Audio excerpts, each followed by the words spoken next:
the plan for today is to do the 4th gym badge. We seem to be hitting kind of a rhythm of approximately 1 gym badge per stream, so I'm gonna kind of try to stick with that, because it seems to be, you know, just the right amount of time to make some progress, or just the right amount of time to like fill a stream, basically. I guess I'll do a quick team recap, just because it's been a couple days. We got the naughty Prinplup. Unfortunate nature, but, you know, in retrospect I should have soft reset for it, but we're living with it. It's fine. It's gonna be fine. I don't even know what Primplup's stats are, but when it comes to Empoleon, I don't think the minus 10% on Spit F is gonna matter too much. Vital Spirit's come in handy a couple times. Solid moveset with rocks and shit.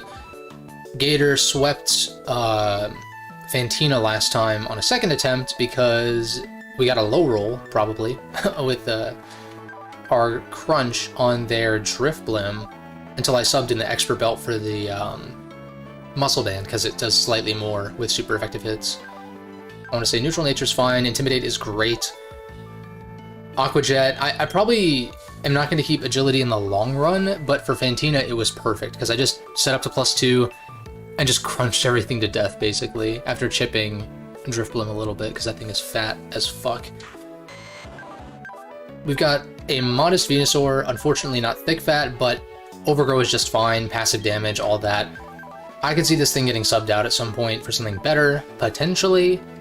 It just kind of depends. Starters are very good, and it's hard for me to like let go of them, even when they're not my starter for that particular game, you know? Finally got a Lucario last time, didn't come in handy because Fantina is a Ghost-type trainer. Adaptability is sick, we need to get priority on this thing as soon as possible. Although it doesn't learn E-Speed until like the high 50s, and then we can't get Bullet Punch on it until Pastoria. Which I'm assuming is going to be blocked off prior to whatever. Yeah, man, I mean, Pokemon is one of those games where like the speed stat is so crucial because it's binary. It's like you're either faster or you're not, you know, whereas the other stats, it's like a range of damage and whatnot. With speed, it's like, it's so critical. But I think in the long run, SD is going to be better. Like Swords Dance Aqua Jet is going to be nasty. Venusaur, we got, yeah, this thing with Swords Dance, Calm Mind, just in case I wanted to use it for Fantina, but it didn't end up coming out, really. We got Mr. Match, or just Match, our ever-changing Rotom with Will-O-Wisp. Now, what is... I know Barry normally leads his Staravia/Staraptor. I don't know why I'm saving. So I kind of want to lead Rotom. And part of me wants to put the EXP share on Regal, because we really want this guy to hit 36 as soon as possible. Even though he's not going to be great against Maylene, because, you know, close combat's going to destroy him and shit, but being fully evolved is going to be pretty important. I think I'm going to lead this, because then I can potentially burn his Staraptor, or I guess if he leads Heracross, then that's a problem, because it's going to be Guts. Let's just see. Okay, leads Staravia. That's kind of what I assumed. I'm just going to Willow. Oh, can we land this through a double team? We did. Okay. And I don't have Shockwave anymore, so I wouldn't have been able to break through guaranteed. We're going to try to Charge Beam. Even though it's 90 accurate, might miss. We do land. Which does take it out. Charge Beam from the beginning probably was best, but you never know. The burn could have done critical damage on that. We're for sure burning this, though. Yeah, he's going to set up Amnesias, but you're burned, so you can't really do much in retaliation. But I need to switch out into... I mean, I think I can go hard Venusaur. This might be... If this thing had agility, it would be Anubis' time to shine, I think, but... I think I go... I don't know, maybe I do just go hard into this. It might have, like, Bulldoze or something stupid. So part of me wants to get an Intimidate off, which I guess I might as well do. Just setting up Amnesias, doesn't matter. Lefties, yeah.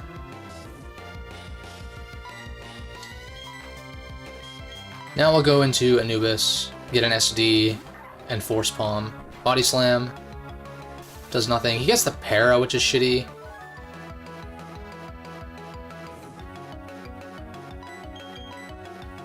But I don't think it's gonna matter, because we're already... This Lucario is already pretty slow. Oh, well. Unless we full Para. That's one of those things where I'm like... I've thought about this over the past couple years of like... How could we change Pokemon mechanically to minimize hacks? Like, would Paralyze be fine if it just reduced your speed instead of also having a chance to full Para? Or if the full Paras were predictable in some way? Like, I had thought about it of like, what if the turn after you get full Para'd, you can't get full Para'd, like, 2 turns in a row kind of deal. Wow, this thing is Serene Grace. Not really, but holy crap. It is a 30% chance to be fair, but come on. I'd like to just not get Para'd once. So I can... Okay. And you might still have a Heracross, so I'm gonna need to switch out anyway.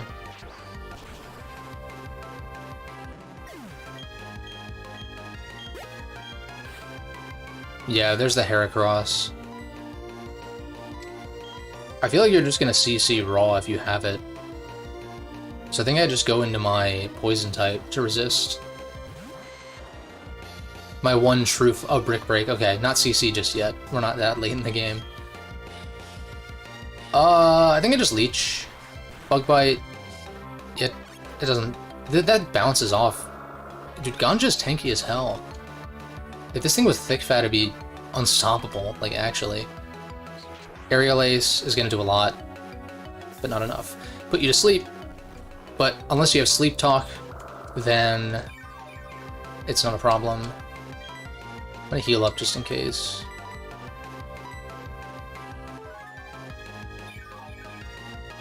And it's good, it doesn't seem like I'm super over-leveled or anything. I feel like we're pretty on par.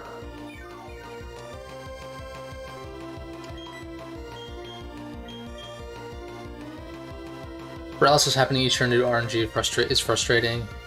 Yeah, like Confusion. Yeah, I wondered, like, what if you couldn't get full Para'd or hit yourself 2 times in a row, but then I'm like, is that too exploitable? That's kind of like... It's almost like Truant in a way, like Slacking's ability, where you can really play around it super easily, or even just like Giga Impact, Hyper Beam kind of stuff. Except inverse, where like, it's positive on the second turn, I guess. I think I just Sludge Bomb. Just attack this thing. Yeah, it's gonna do a lot. Like, Heracross has good Spadef, but not that good. It's like base 85 or something. Actually, yeah, is it 85? It might be a little higher. It has a decent Spadef stat.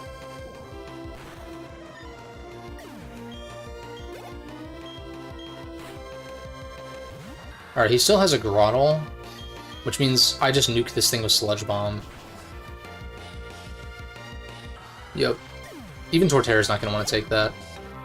You know, it's a set chance to happen, but being this consistent, yeah. Yeah, when it happens over and over and over again, it's just like, man, if only there was a way to circumvent this, and really the way to circumvent it is to have a Status Soaker, or Heal Bell, or whatever it might be. Oh, this is when we go to the Pokemon Mansion, that's right.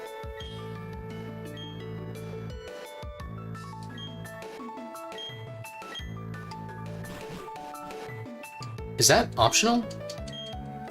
I know it's Team Galactic, but it's like... Is there gonna be a blockade out here?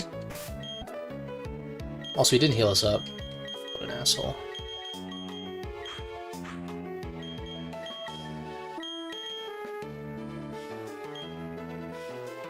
I'm curious what kind of encounters we can get out here.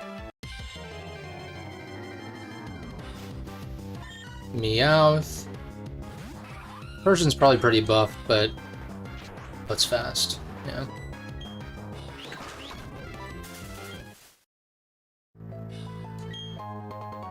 Twisted Spoon. We don't have a Psychic type. I do want to keep an eye on Togepi's happiness, though. It does have the Soothe Bell on, doesn't it? Yeah, it does. This thing is going to be a beast.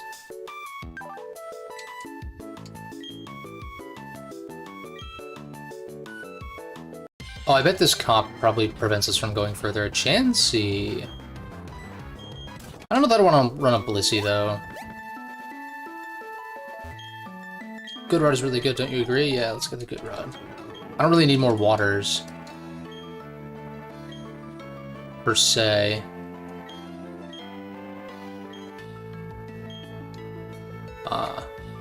So we do have to go to Pokemon Mansion. Let's go heal up.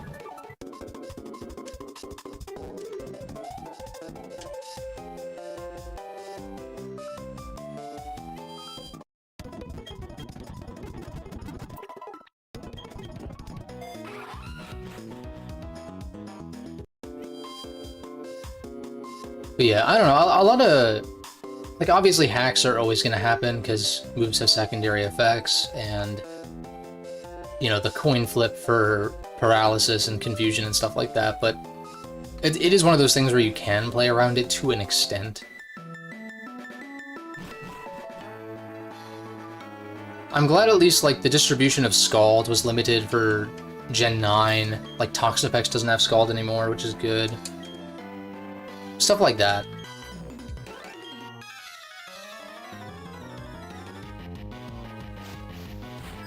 Yeah, I figure let's battle as many trainers as possible.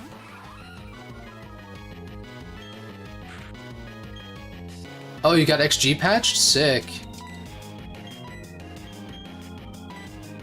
Yeah, I know I had a weird... When I played that game, I had this weird error that came up every now and then. I forget how I fixed it.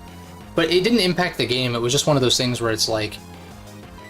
That, like, just occurred to me. But I think I repatched it afterwards, and it seems like it's fine now, but... Yeah, XG is... really fire. Because obviously it takes one of the best Pokemon games already, and just makes it even better. What do I go into? I don't really... See, this is where, like, I know we're gonna fight Maylene, but Mamoswine is gonna be... Like, having a ground type is kind of big, I think. A lot of people had the error... Oh, okay. So it's a pretty common thing, then. I think we just Intimidate back. Stockpiles... Oh, the website that patches stuff came through? Nice. They do have a downloadable version of that on romhacking.net. I just like using the one online, though. It's convenient. Just crunch? Like, it still does a shit ton.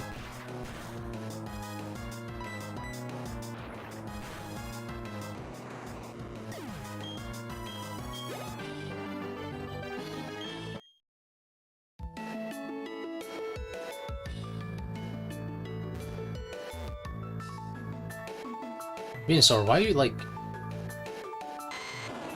You good? He was just, like, moving so slowly. Oh, we don't have Surf yet, do we?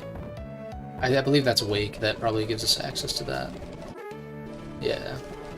That's not Dazzling Gleam. I think everyone is taught any TMs that I would want on them for now.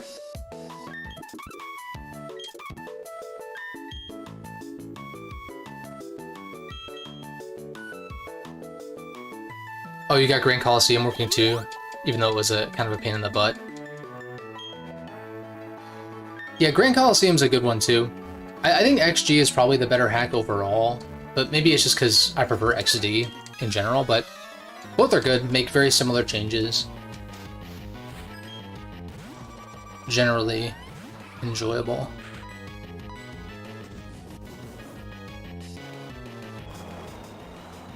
You know, I'm kind of jumping around. I'm kind of like sort of in between Oh my god. I was like, that is a crit. That is 100% a crit. I'm like sort of in between like main games right now. Nups on the website were giving a no memory available error. Interesting. Yeah, I'm trying to remember. I don't know if I have a Nups patcher like downloaded. I know I have X Delta for sure, because that's usually how like Renegade Platinum is patched with X Delta, but Drayano usually includes that.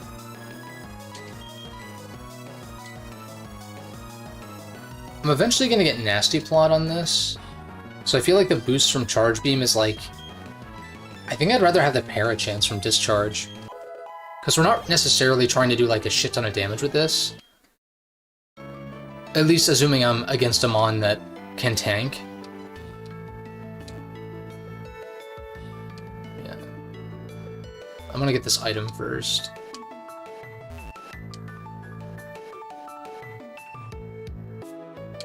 But I've been kind of like... Sunny Day is interesting.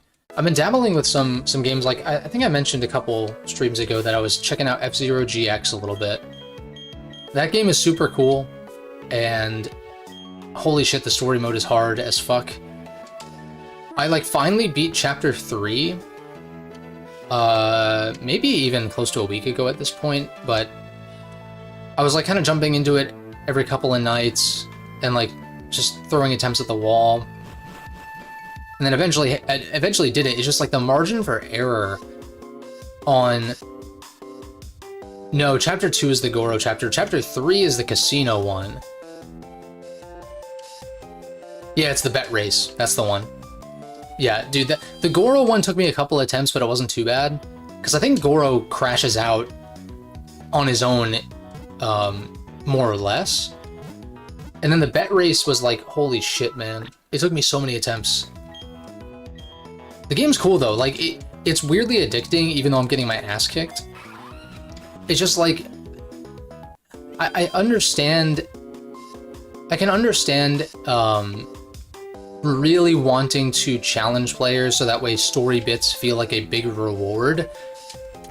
But the story bits they give you are so small that it's like... I don't know, it feels like pretty unforgiving for a story mode that doesn't seem to have, like, that much depth to it, you know? If that makes sense. The gameplay itself is fun, it's just like, the margin for error is so low in the story mode stuff, whereas I feel like I usually expect story mode in, like, multiplayer-centric games to be on the easier side, and you kind of play that to hone your skills, whereas in this, it's like, no, you hone your skills in the Grand Prix mode in the multiplayer, and then you take that into story mode. So it's an interesting philosophy. Yeah, because, I mean, I had, like, no experience with F-Zero GX prior to...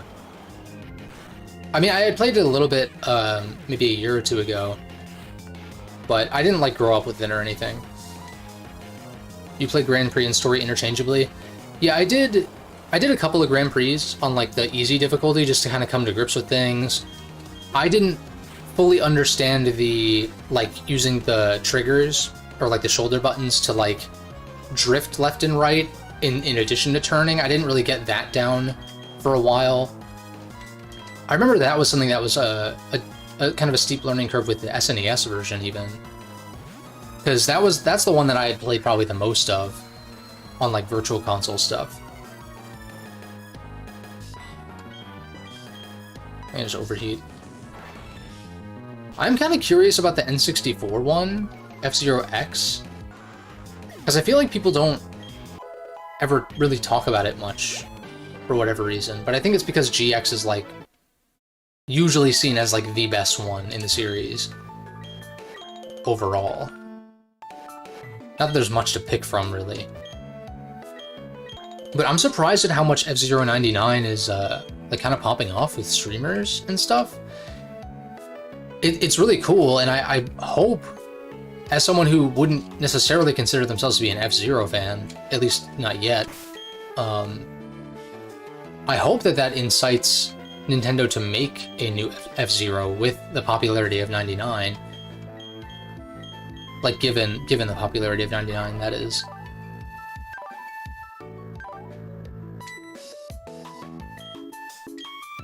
I don't know why I'm checking my leads right now. Okay, camera crew.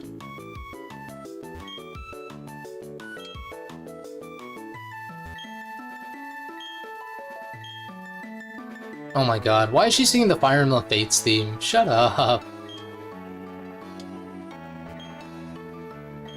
Dude, that theme is, like, not very good, in my opinion. I'm just gonna, like, I don't know. F-Zero X can be really hard, too.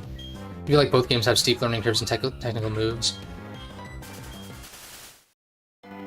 Probably play GX better than X. I'd imagine the frame rate's better in GX. That probably plays a role in it.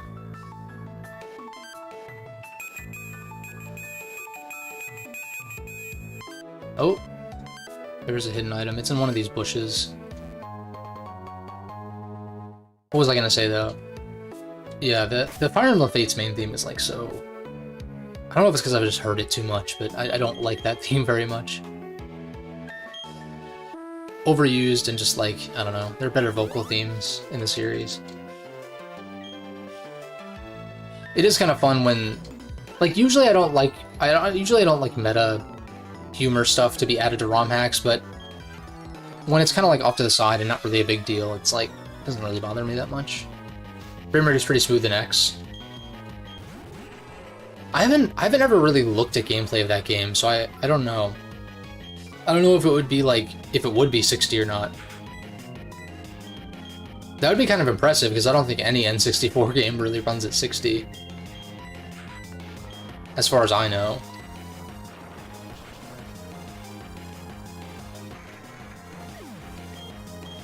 But if, like... But if it's just contained to, like... If it's, if, like, what the game is loading is contained to those races, then, like, maybe... At least it would be a consistent frame rate. And, I mean, that's pretty important, mind you. But even, like, a smooth 30 is fine, I feel like, for older games. Oh my... That was a crit. Why do you keep getting crit? What do I go into here?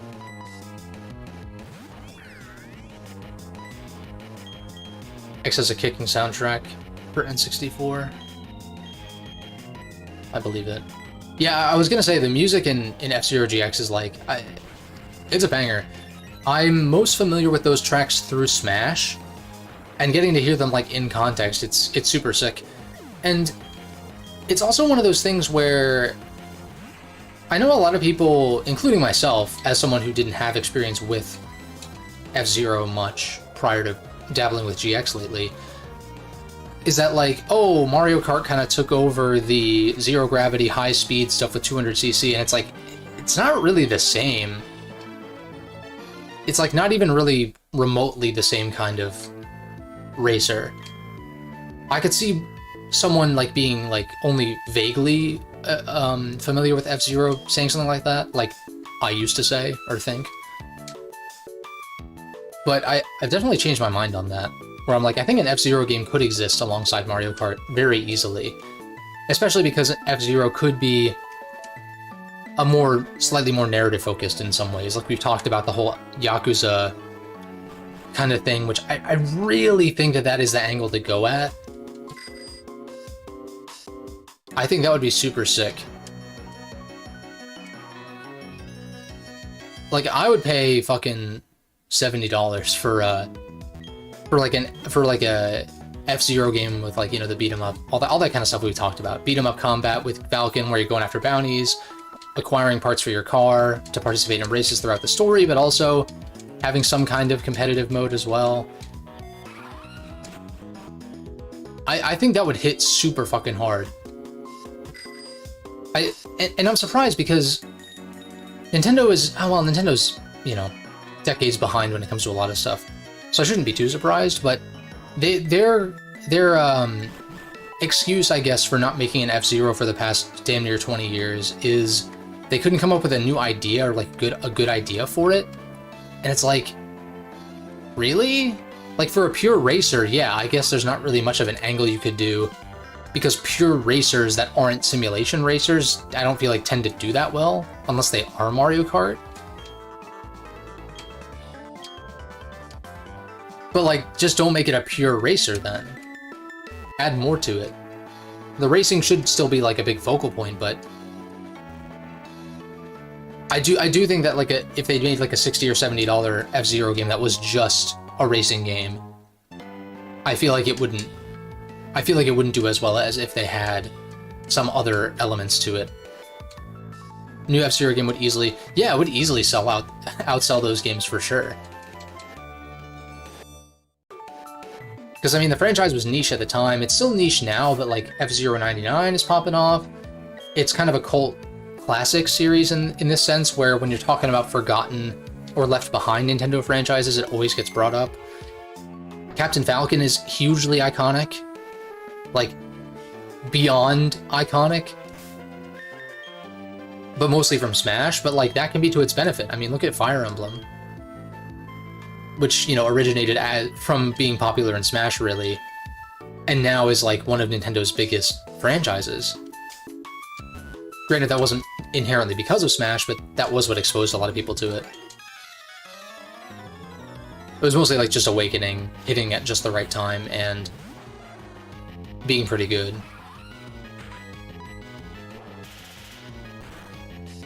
It's always tough for me thinking back on Fire Emblem Awakening, though.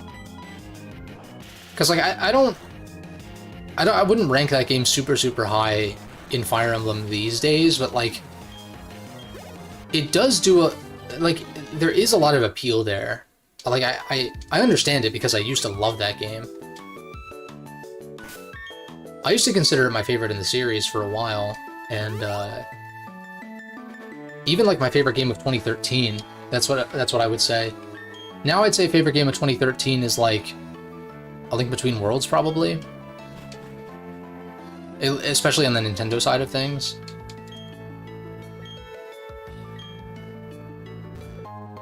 I need to get on that Zelda tier list. I need to do that.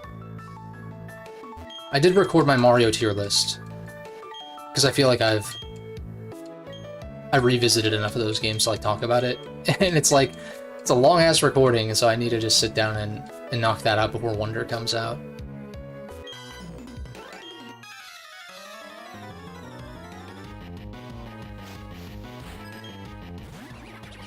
This is probably Dry Skin. But you know what other game I was playing, or I started playing last night, was Golden Sun for the Game Boy Advance. I hadn't played, like, beyond the first hour or two prior, and now I'm at around that point where I just left the first town, pretty much.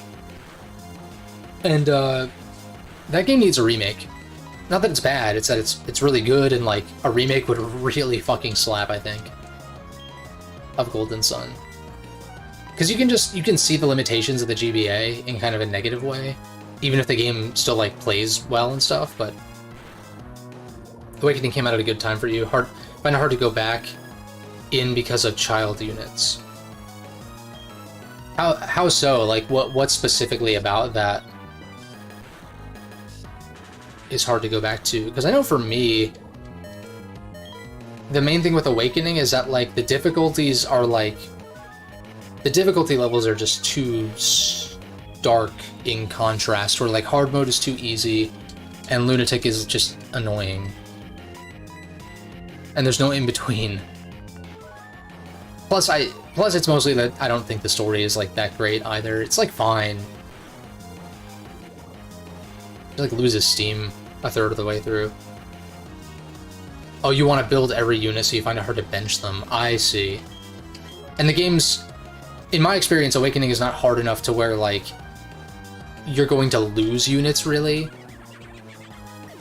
It's one of, I don't know, I feel like, I've talked about this before, it's just like, some Fire Emblem games are more on the side of, like, expendable units. You know that you can afford to lose units because you've got better, maybe not better ones, but you've got more that are coming to potentially replace them. What do I go into here? Whereas in like the newer, like the more modern ones, I feel like you kind of want to pick. It's almost like you want to pick your team. It's almost, can the camera not be like shit? It's almost like you want to pick your squad from the very beginning, you know? Like you want to pick that core team and then like proceed with them more or less, whereas the more old school ones and the remakes are like, no, you can let units die, more or less. Even though they give you the rewind and stuff, it's just like,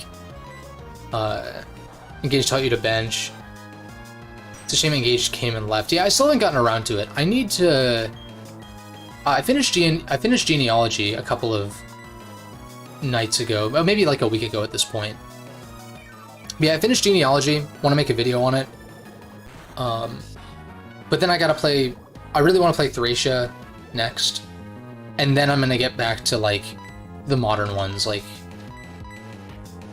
replaying Three Houses for the millionth time and eventually playing Engage for the first time as well.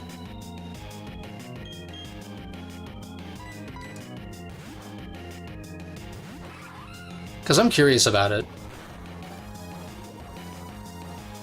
Yeah, I still need to record the Genealogy video, but this thing is just gonna sweep me. Alright, it's shed skin, but...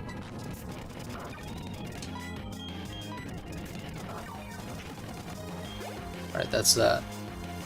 Butterfree. Bye-bye, Butterfree. Any update on Star Fox Assault? I finished Star Fox Assault a little while ago. I thought it was good. That was pretty good. Like, obviously the game kind of controls pretty clunky, but I thought it was kind of fun, and the story was surprisingly kind of a neat take. Especially because it's not, you know, just a retelling of 64, which is a retelling of the original game. It's like nice to play a Star Fox game that has a unique story, and is a follow-up to 64 in some ways.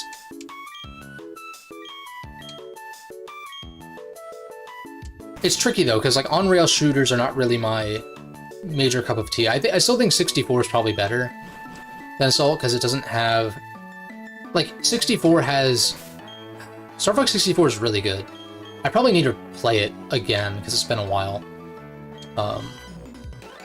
But I played a good deal of it on like Virtual Console, I played a good deal of 64 3D.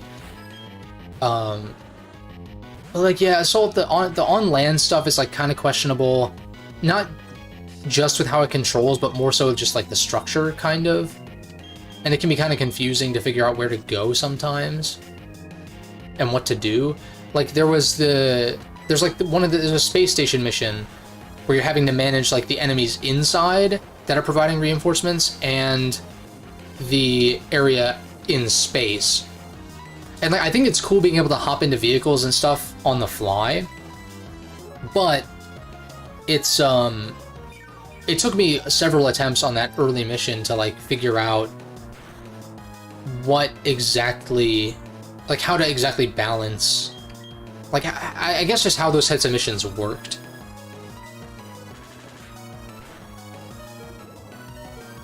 Yeah, and then Corneria wasn't too bad because I just got a sniper rifle and just popped off.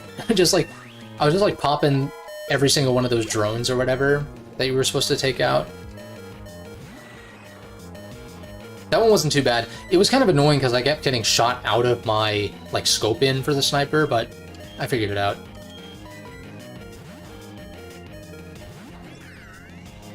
I think a remake of Assault could be really good. I'm like vaguely curious about Adventures, but like I know that's a very different style of game, and of course that's where like Crystal gets introduced, and technically I guess I should have played Adventures before Assault, but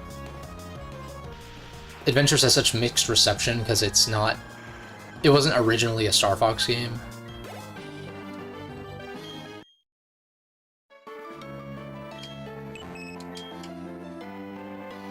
But I always find that kind of weird when people get so hung up on, like, when a new developer takes over a series, or when a franchise like try something new for once, especially one as niche as Star Fox.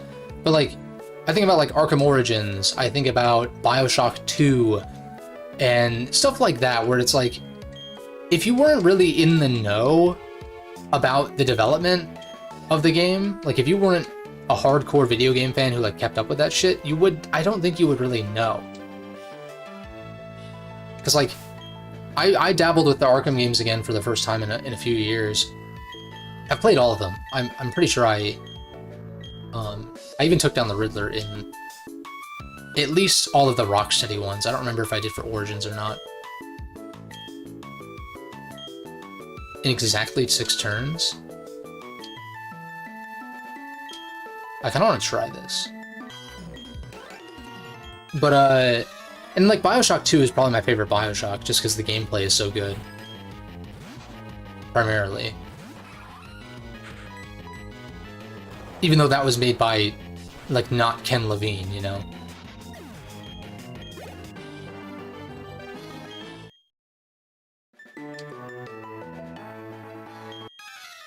Alright, so that's 1 turn. We need to do exactly 6? He's got a Ninjask.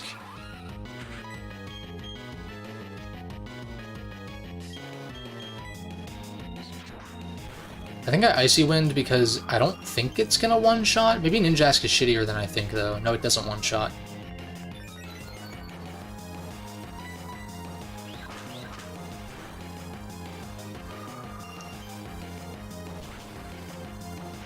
So that's 3 turns.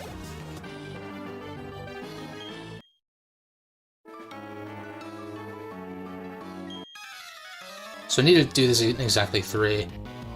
You've been curious about BioShock since they got ported to the Switch? Yeah, I don't know how those ports perform. Have you never played the BioShock games before?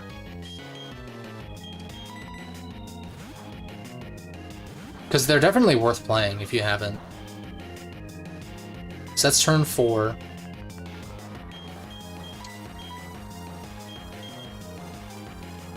Is this thing gonna be like Focus Sash or something trolly? I don't think so. Probably not. If it is, then I'll just retry and it's easy enough, but... So turn 5, you're gonna Mind Reader, I'm gonna Crunch. Oh, you've never... Okay. Yeah, I mean, I can't speak... It is Sash, okay. I knew it was gonna be some troll bullshit, okay.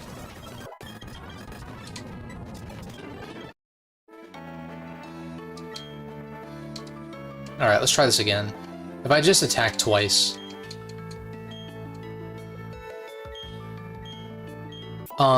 yeah, all 3 of them I think are worth playing. BioShock 1 primarily for its story.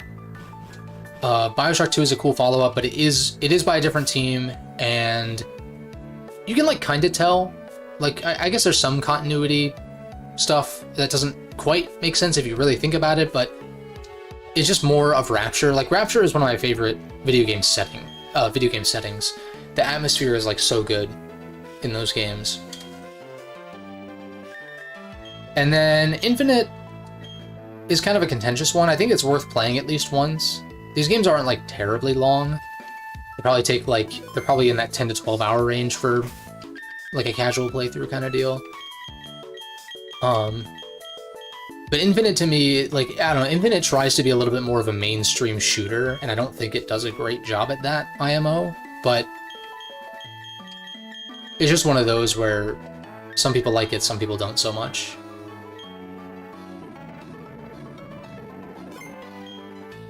Alright, let's try this again. I'm gonna speed up too, because... Alright, so 1 turn.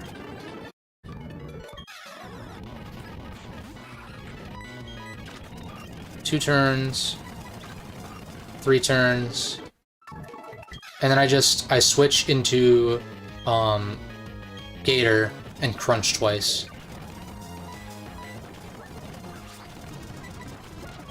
Yep.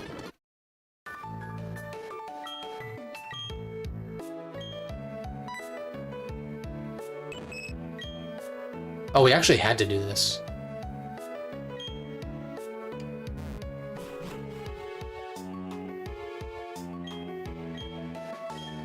Yeah, BioShock's one of those series, though, where I'm like, some good shit there. I'm like a little bit nervous about Bioshock 4, sort of, because it's just been so long. But I'm curious to see it. I mean, Ken Levine's making Judas, which is essentially going to be a Bioshock game, at least in spirit.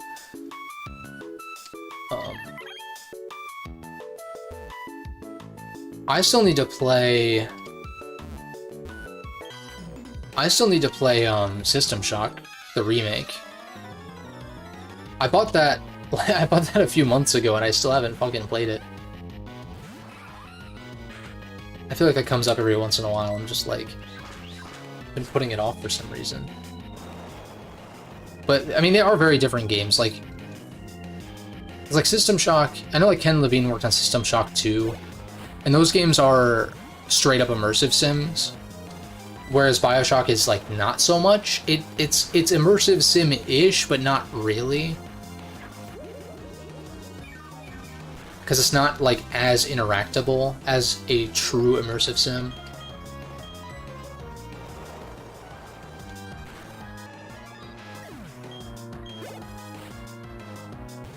Arbok. Okay, so immersive sim, how do I describe it? Immersive sims are games where the kind of like the goal is to give the player as much flexibility in what they can do as possible. So like System Shock, Deus Ex, to a lesser extent Dishonored is kind of immersive sim-esque. Where like you just have multiple different angles to approach. It's kind of it's a genre that I didn't even hear about until the past couple years, even though I'd been kind of familiar with those types of games because I played, you know, Dishonored 1 and 2 and stuff. But yeah, they kind of emphasize interactivity and immersion, obviously, and player choice to some effect. Usually more so on the gameplay side of things, but story can also be involved with choices and stuff.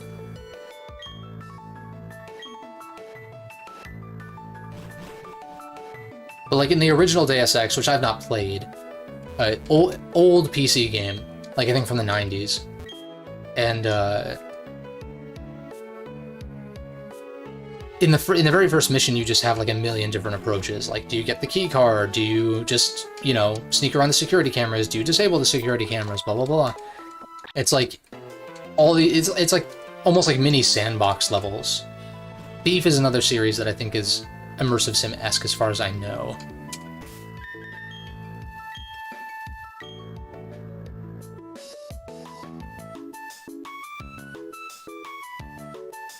And I would even argue that, like, to an extent, Bethesda games kind of have an immersive sim-esque quality to them. Hey, what's up, Space Cowboy? Not much. How are you? But I would say Elder Scrolls is not quite like an immersive sim per se. It is like an actual RPG, but there's DNA of that there.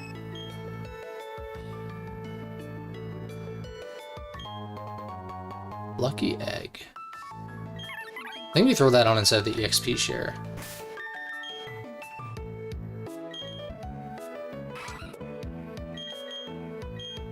Eh. I don't know. I don't want to get over-leveled either. I think Lucario needs to get levels on him. Dude, look at Lucario, looking shiesty.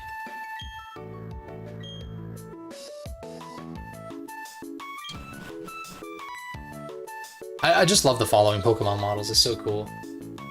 He's ready to go, dude.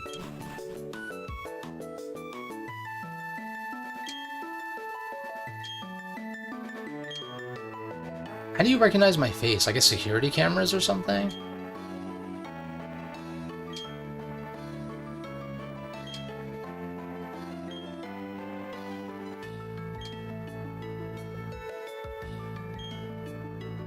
So the old man is being forced against his will to battle? I guess. Bronzong Wigglytuff.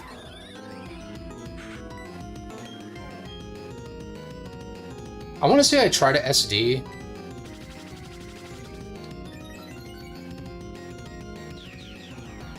And then I can Shadow Claw the Bronzong. Okay, yeah, they T-Bolt, which obviously takes out Saravia. Confuse Raise me, which is unfortunate. Because if I hit myself here, it's going to do a lot. Still go for it. Come on. Oh, shit. Moonblasts me, which probably kills me. Okay. I'm just going to this. Wait, is Steel... Okay, they nerfed Steel. So the type... Okay, so...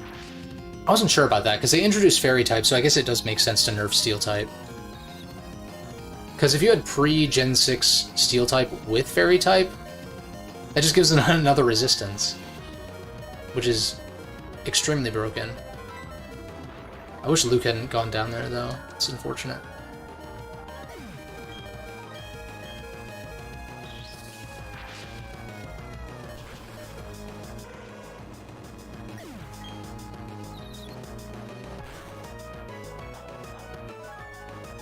Yeah, this Snorlax is tanky as shit. If I can get an Empoleon after this battle, that would be, I think, ideal. Goes into Croak. I feel like all Croaks are going to be Dry Skin.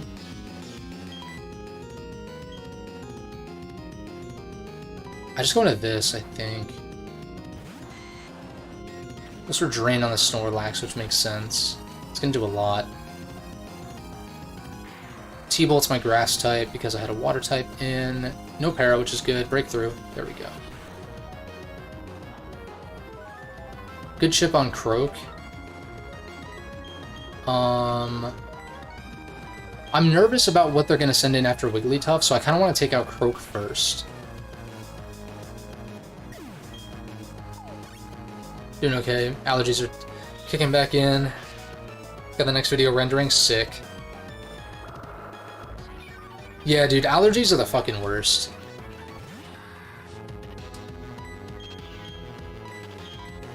Like, the other day, my like, throat was kind of bothering me, and I was like, oh no, I'm not getting sick again, am I? There's no way. And, like, now it's fine, but it's probably just, like, an allergy thing. I feel like it gets worse the older I get, too, which is weird. Maybe it's not, well, maybe it's not so weird, but it's just, like... I don't remember dealing with allergies as much when I was growing up. But I think it's because, like, your immune system when you're young, it just, like, everything bounces off of it. Seed Bomb. Okay, I was gonna say I did a lot, but it was a crit. Octillery. And Espeon.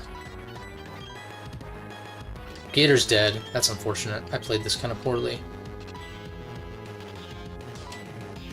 I wish I could choose a target for Petal Dance. Espeon's probably Magic Bounce, so I can't status it.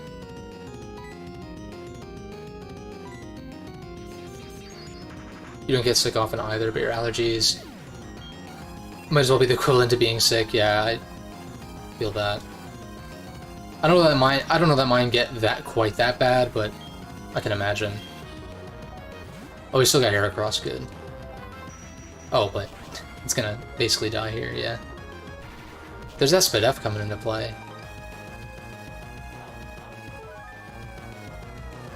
Doesn't live another one. His Heracross would be better off with like a Salic Berry or something. Get that speed boost. Hey, we're getting Empoleon. Hell yeah. Oh, and Raichu, we just walled this.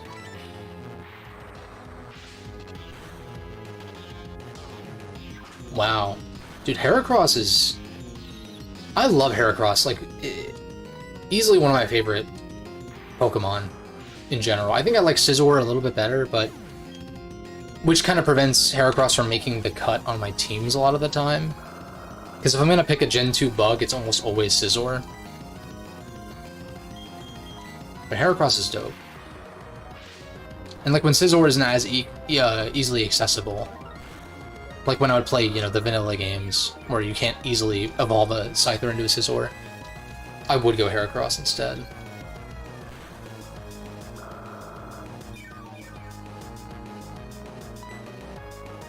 He's always been your favorite bug. Yeah, he's sick, dude. Heracross is dope.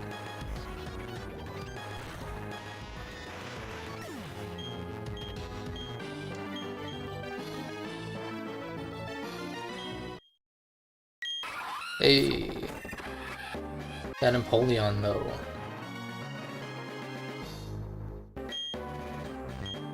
Oh, we get Flash Cannon immediately?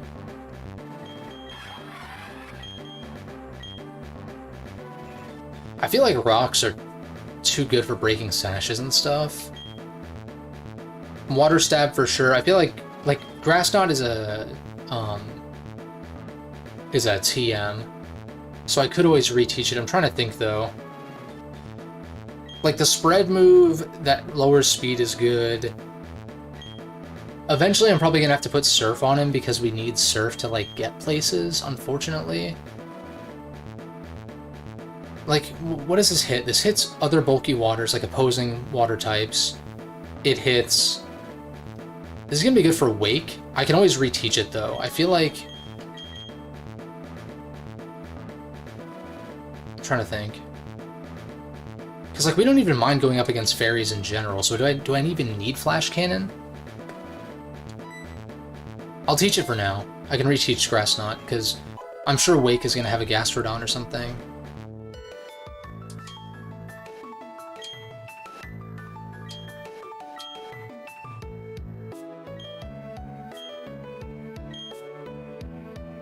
Damn, that took almost an hour. That's crazy.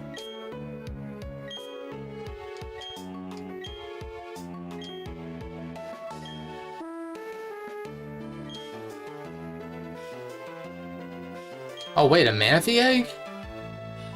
I'd like you to have it as a reward for... Do you have a PC in here? A Manaphy? Or I guess, would it be a Fione? I don't remember how that works. I do remember playing Pokemon Ranger for that connectivity, though. Those are some... Damn, those are some games that I haven't played in a long-ass time. Pokemon Ranger. There were a handful of those, too, I think. I would have only played the first, maybe 2. What was it, like Pokemon Ranger, and then there was like Shadows of Almina or Almia or something like that? I want to say there was a third one. Look at this boy. Spit out stats not looking too bad, considering we're minus. Even defenses, he's still more specially bulky than most of my mons, besides like this thing.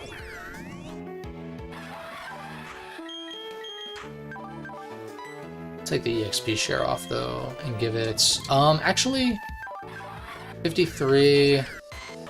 This is my slowest mon, so I feel like Quick Claw is still good. Yeah. Quick Claw, Muscle Band, Expert Belt. I'm eventually gonna want to choice one of these guys, probably, and give the Expert Belt to the other. I don't know that I want to choice band Lucario. I think Swords Dance, E-Speed, Bullet Punch, like Close Combat or whatever, is going to be probably the set for this guy. And then...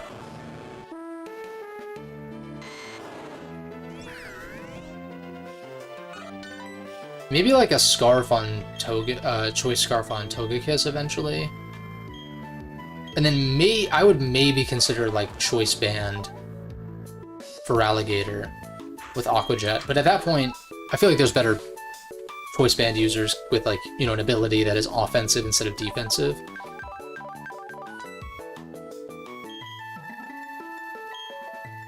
Let me see, I need to make room. Wait, can I leave this way? No.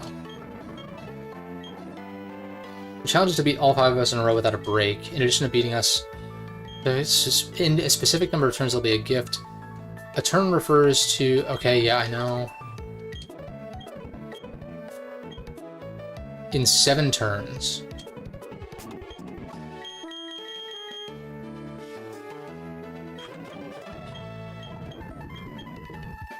I'm not gonna try this.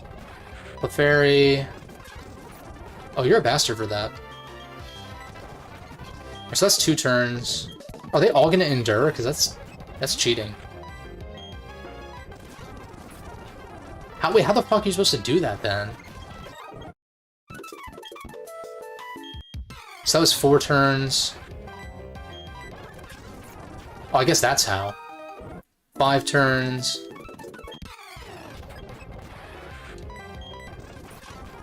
6 turns.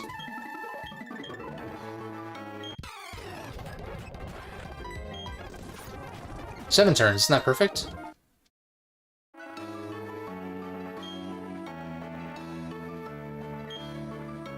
Sick.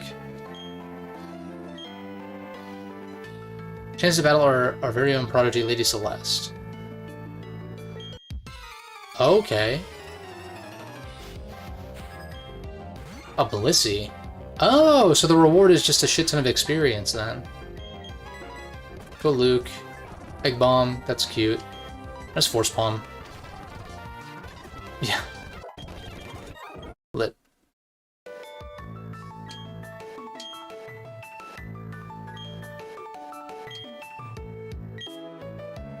Oh, so it's a daily thing. It's kind of neat. Heal up. I don't think he has a PC, so we're gonna have to run back to Hardhome real quick.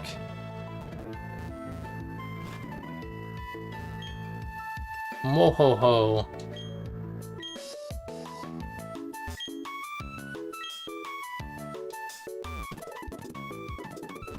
Giving us a Manaphy is like... Oh yeah, there's other trainers we can fight here too. Empoleon is too high a level right now. We're putting you in the back. Timing you out. Until everyone else is closer to your level, I'm gonna try to not use him. Togepi, how are you looking? 2 hearts? We're getting there. Oh, balls. I mean, that's fine, but... Just Force Palm you. Oh my god.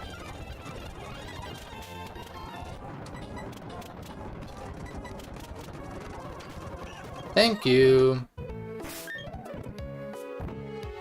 Super... Blah, blah. I just want to get this Manaphy egg. Do you turn? Yeah, you do. I want him to turn again so I can go. And obviously not run.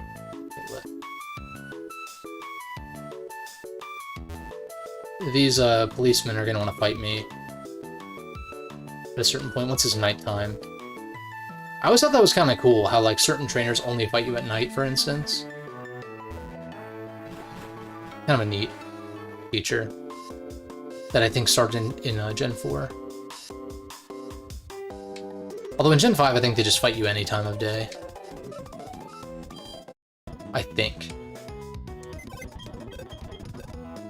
Let's just deposit Rotom for a second. Let's get this Manaphy egg.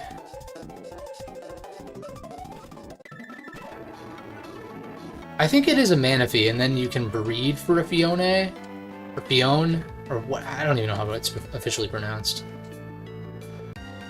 Alright, that's fine. She got Chatot. I'll Force Palm you. Or Sphere. I mean, we could be a mixed attacker. I mean, we're plus attack, but his attack and special attack stats are pretty even. But then again, having a physical fighting type for like Chanseys and Blissies and shit like that is probably best.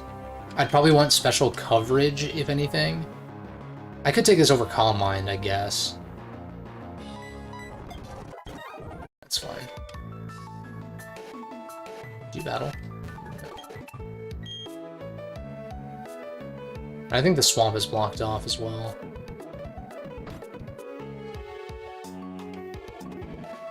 Yeah,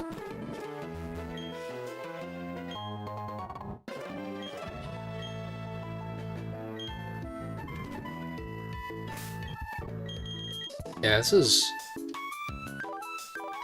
kind of crazy. I guess Manaphy could be my surfer. I feel like that's a little disrespectful to make Manaphy my HM slave, but you know. At least this isn't a gen with Whirlpool, but we do have to use Waterfall as well. It's so annoying. HMs suck.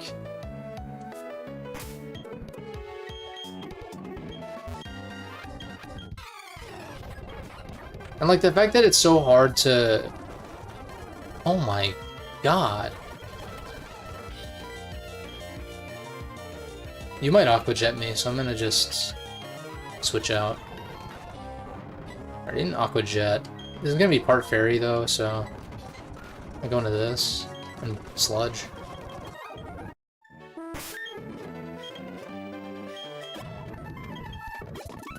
But yeah, it's like, you know, you can remove the cut trees and the rock smash rocks and the strength boulders.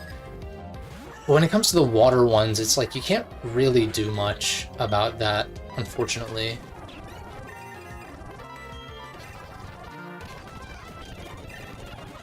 Jump bluff.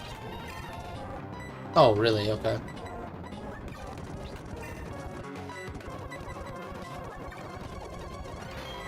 That's fine. Just want to Shadow Claw you anyway. Ugh.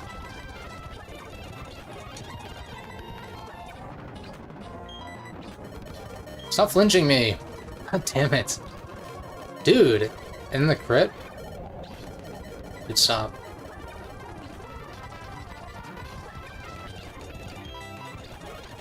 There we go. Beautiful.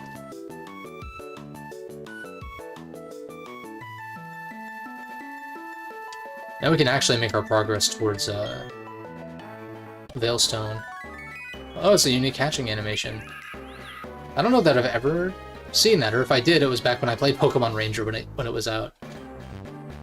Let's not nickname it for now. Probably not going to use it, but that's insane. Unless it's like Modest or some shit. It's Adamant. Which, you know, these guys are 100 base stats across the board, so technically fine, but with Tail Glow, you really want to be using special attacks. Switch stat changes. Yeah, I mean, that's cool. They give you access to it, but I've got my Water Starter. I've got a Feraligatr on the team already. As good as Manaphy is, it's like, I don't need more water types. If I was doing a mono-type run, though, which I've considered doing, like trying a mono-type run, I feel like that could be fun.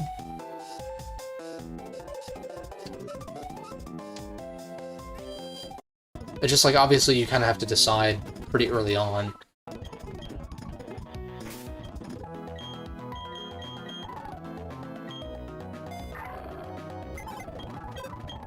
Let's deposit you.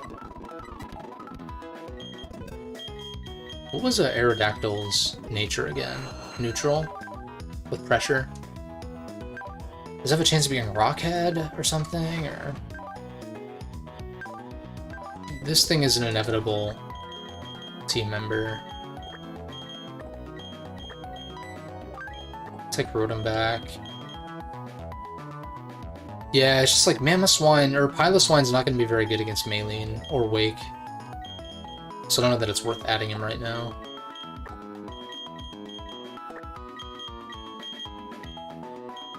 Leave this. I really wish Eviolite was in this game, though. Because that would be nice. Protein.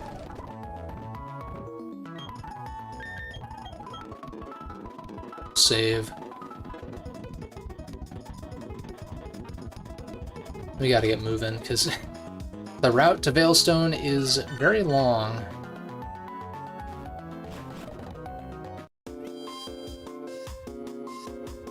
The good news is I think I'll have a Togetic by the time we get there. Do I have a Shiny Stone? I think I do. Yes, I do. But There are some moves that I want to... Let me pull up the docs. I want to see what level I want to get Togetic to before I evolve it. Docs, Pokemon changes... Togepi, Togetic.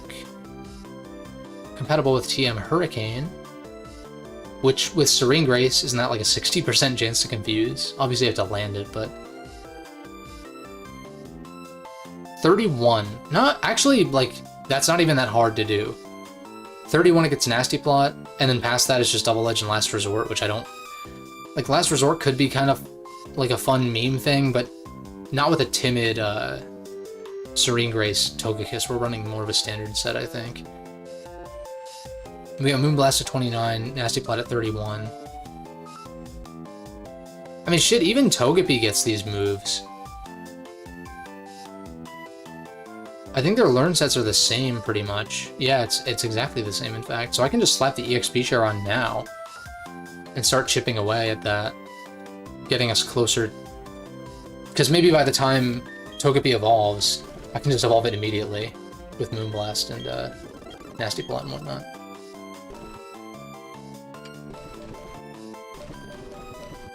Odd Keystone. Oh my god, I've got too many items. Anything I can sell? Anything worth selling? Oh wait, can I buy Super Repels? Ooh, I can buy Super Repels now. Sick. Let's just buy all the Super Repels I need for the rest of the game. I'm not going to use these. Silk Scarf, Oval Stone. Didn't I run into a Chansey in the wild, so do I even need this? I guess if I was going to breed like the perfect Blissey, but it's like... I don't think I'm going to run Blissey on this team. So fuck it. These items are kind of like... They're good, but I feel like I have better ones now. I've got Wise Glasses, Muscle Band, Expert Belt, whatnot. So I feel like these aren't really worth keeping, IMO. Magnet and Hard... I feel like Hardstone's kind of bad too. Magnet, on the other hand, could be good, potentially, for like... I don't know, I guess Rotom, if I wanted just Electric Boost only.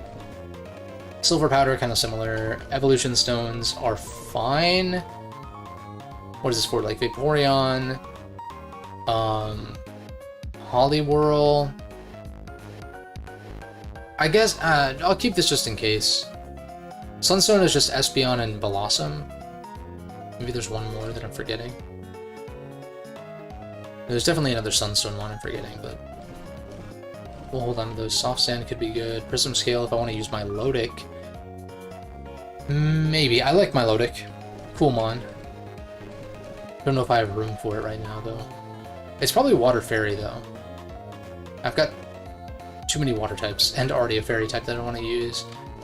Light Clay could be really good. Never Melt Ice could be good. Ice Stone could be good, maybe.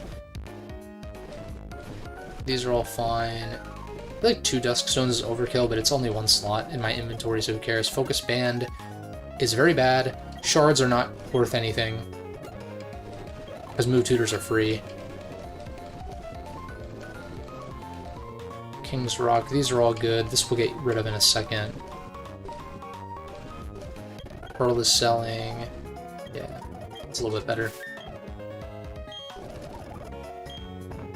The Super Repels on deck.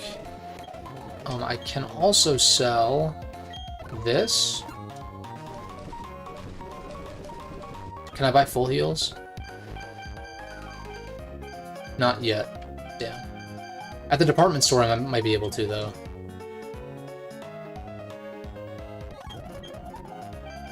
Can't even buy hypers. I'll buy some more supers for now. Don't revives. I kind of don't want to revive Cheese if I can help it. I think that's a stipulation I like to try to avoid if possible. How's my Pokeball count? 40? It's fine.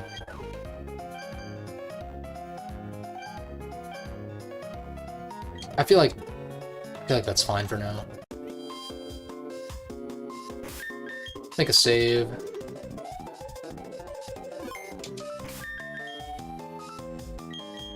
Lead Rotom.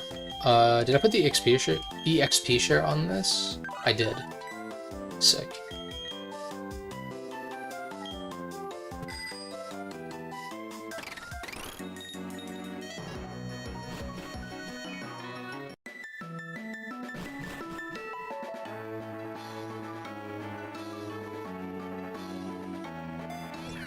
Oh, you only battle in the morning, I want to say.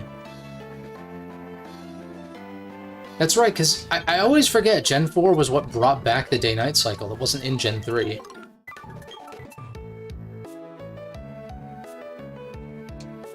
Who's my second? I think I do these two, because they're the lowest level ones right now.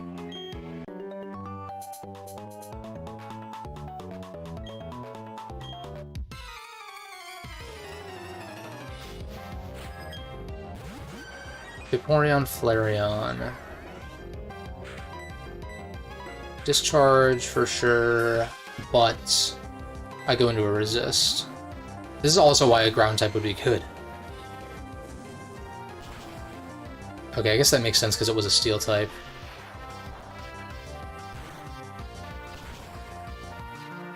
Oh my god, that Vaporeon is bulky as hell. Holy shit.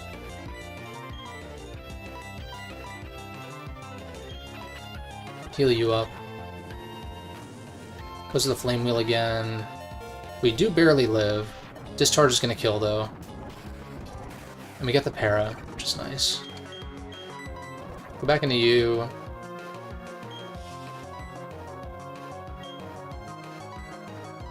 I think I just Ominous Wind and Force Palm. Let me get the boost too when we don't need it. Metronome. Over Growl, I'll take it. Sweet Kiss. That's the confusion one, right? Yeah. I feel like Charm is pretty good. I think I'd pass on Sweet Kiss. We want secondary effects, not status moves, ideally. Yawn, though. It's another one where I'm like, I feel like Charm is just kind of better. Okay, Yawn is to be fair, Yawn is probably better than Metronome. Oh shit! We got Togetic already. Now we just need to get you to learn Nasty Plot. And then we're good to go. So yeah, I mean, if I bought Revives, I would not need to run back to the Pokemon Center every single time, but I don't know, I feel like Revives are kind of a slippery slope. I don't mind using items in battle, but... And I mean, I definitely made use of that in the GameCube ROM hacks I played, because... But like in those games, I feel like you're so limited in some ways that it didn't feel as shitty. At least I think I used Revives in those. I don't think I limited myself.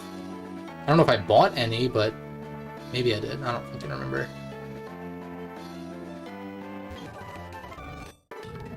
That's the thing, is like occasionally I'll get a comment where it's like, why did you say this? Or like, it comments on something, like some minuscule thing in a video that I said from like a year or two ago, and I'm like, I literally have no idea. Like, I'm not even completely the same person as I was when I made that video, because it's been like a year or two. It's just one of those funny things where I'm just like, I don't know. It makes sense though, because like not everyone is going to check like the date that a video was published, but it is something to keep in mind, I think, especially for very opinion-based content, which my channel very much is, for the most part.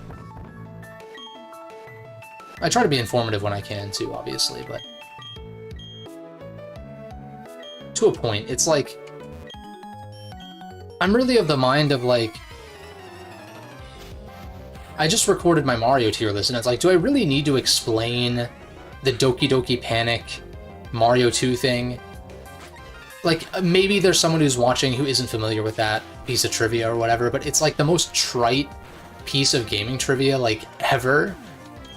To the point where it's just like, if you really want the history about these games, like, as far as their development and stuff, it's out there already.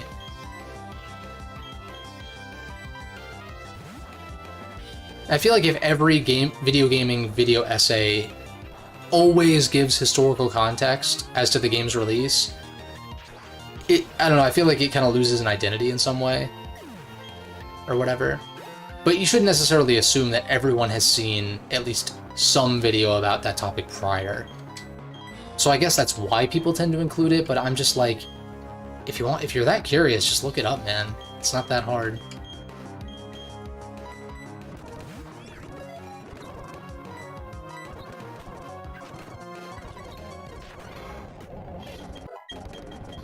Encore. Ooh. I like this move. Charm, Yawn. Yawn, Encore. I feel like Yawn and Encore are kind of antithetical to each other. It's like either I want to put you to sleep or I want to lock you into a setup move. So I think Encore's better. I have Sleep Powder on Venusaur anyway. We just Ominous. Speaking of Yawn. Just go to my Dark type. Yawns again. Alright, I guess you're just gonna spam Yawn, so we'll just stand. Elekid, we're going to you. Wrong screen. Slash? Knight? No, that's worse than Crunch. Unless we slap a scope lens on you. Yeah. Oh, Shadow Claw. Draining Kiss, that's what I'm talking about. Draining Kiss is busted. Very broken move.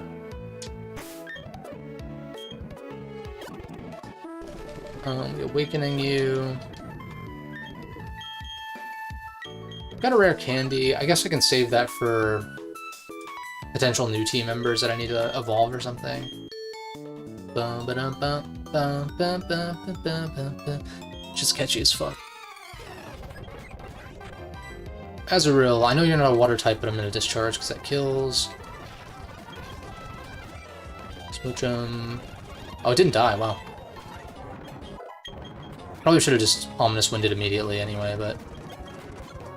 Fluffa... No. I don't know if you would have lived that, even if I'm -2. One of this. That's a wild set. Sing Copycat, so you have twice as much PP for Sing, essentially. That's funny. Ether. Insert the odd keystone. I wonder if this just triggers Spiritomb. I could look it up, but I was gonna say, like, there's no way they're gonna require you to do like the talk to 30, or was it 30, 50, whatever people. I want to Sleep Powder you. They curse. Alright, so they're sleeping at half health. I feel like you just stay on the ball. Yeah. That's a potential team member, I guess. I don't have a Ghost type. I do have a Dark type, but I can sub him out. Gator is one of my better team members, though, so I'd want to sub him out for something, you know, that I need or really want to use. Super Repel. Super Potion. Oops.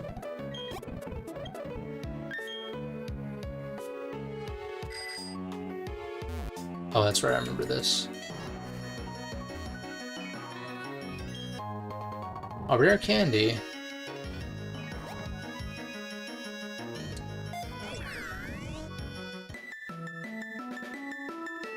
You're not a paddler. Yeah. I want to say we get Defog up there in this one. I think Diamond and Pearl, it's in the Great Marsh. Or maybe, no, maybe it's Strength that you get at the top. You have to use Defog, I think. At the top of there. Okay. Follow me. Nah, it's only useful in doubles. Bibarel.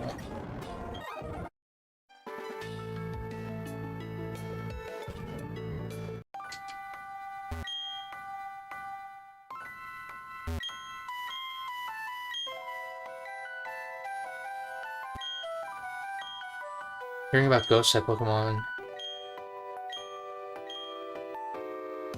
Travel across time.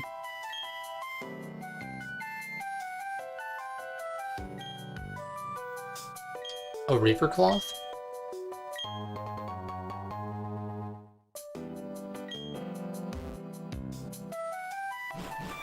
Interesting. I was like, I don't think there were any... Were there any ghost-type legendaries besides Giratina at this time? Mew, Mewtwo, the birds, the beasts, Lugia, Ho-Oh, Celebi.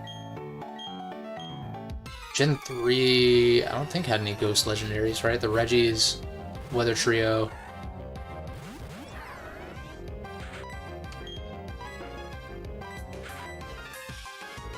Let me think. I think the left one is Bug Electric and then Bug Fairy on the right, I think. Volbeat goes for Protect, goes for Flatter. Thanks for the special attack boost. Goes for Tail Glow. Flatter. Uh-oh. Alright, we get the Sludge Bomb. Yeah, it is part Fairy. Dude, can you, like... Here we go. Wish! That's another one where I'm like... Encore plus Wish is... Encore kind of functions weird in this gen, though, doesn't it? Like, it's not always consistent. It's like a range of turns. Let me look this up. Move changes. Encore's not on here. Move changes. Oh, I see. This is more like replacement. Move modifications. Yeah. Oh, there's no confusion on Hurricane in this because of, there's a limitation on the engine. So Hurricane is not even that good on Togekiss. Air Slash is better because it has a higher chance to flinch. With Serene Grace.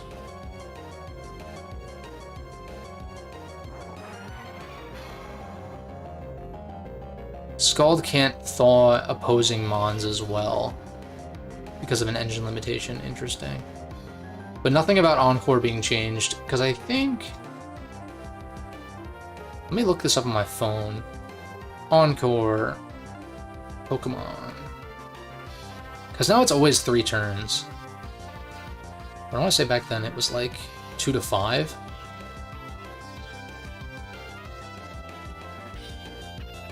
Effects.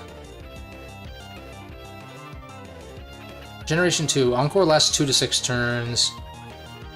Gen 3, Gen 4. Encore now lasts for 3 to 7 turns in Diamond and Pearl, 2 to 6 in Platinum, 4 to 8 in Heart Gold, Soul Silver. I feel like that's kind of unreliable. Because the best thing about Encore in like modern gens is being able to just like keep using it. And like, yeah, we can guarantee for 2 turns that the opponent will do the same thing, but if I don't know when to click it again, assuming we're slower, I don't know. I feel like Wish is probably better in retrospect.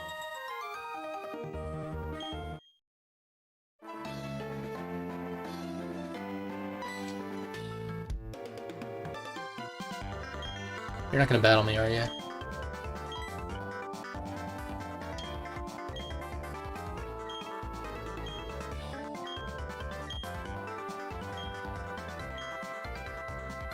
I like the added run-ins with Barry. It makes him feel more like a friendly rival than just like a regular rival in a way.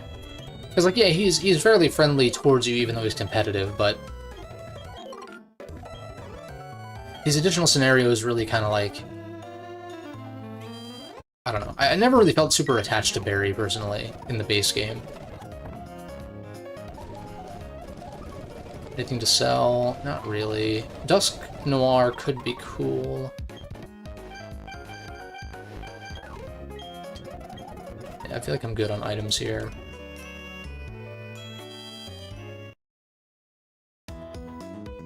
We'll heal up.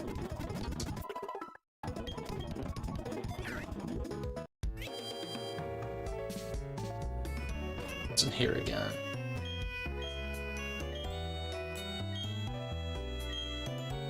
Jolteon. Heart scales, I think, are worthless in this hack, though.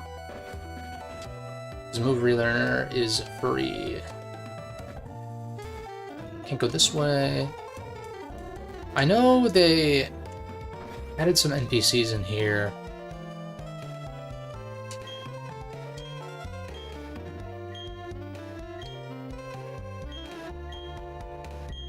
It is for EV training and experience.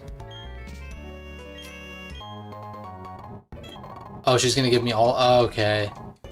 Okay.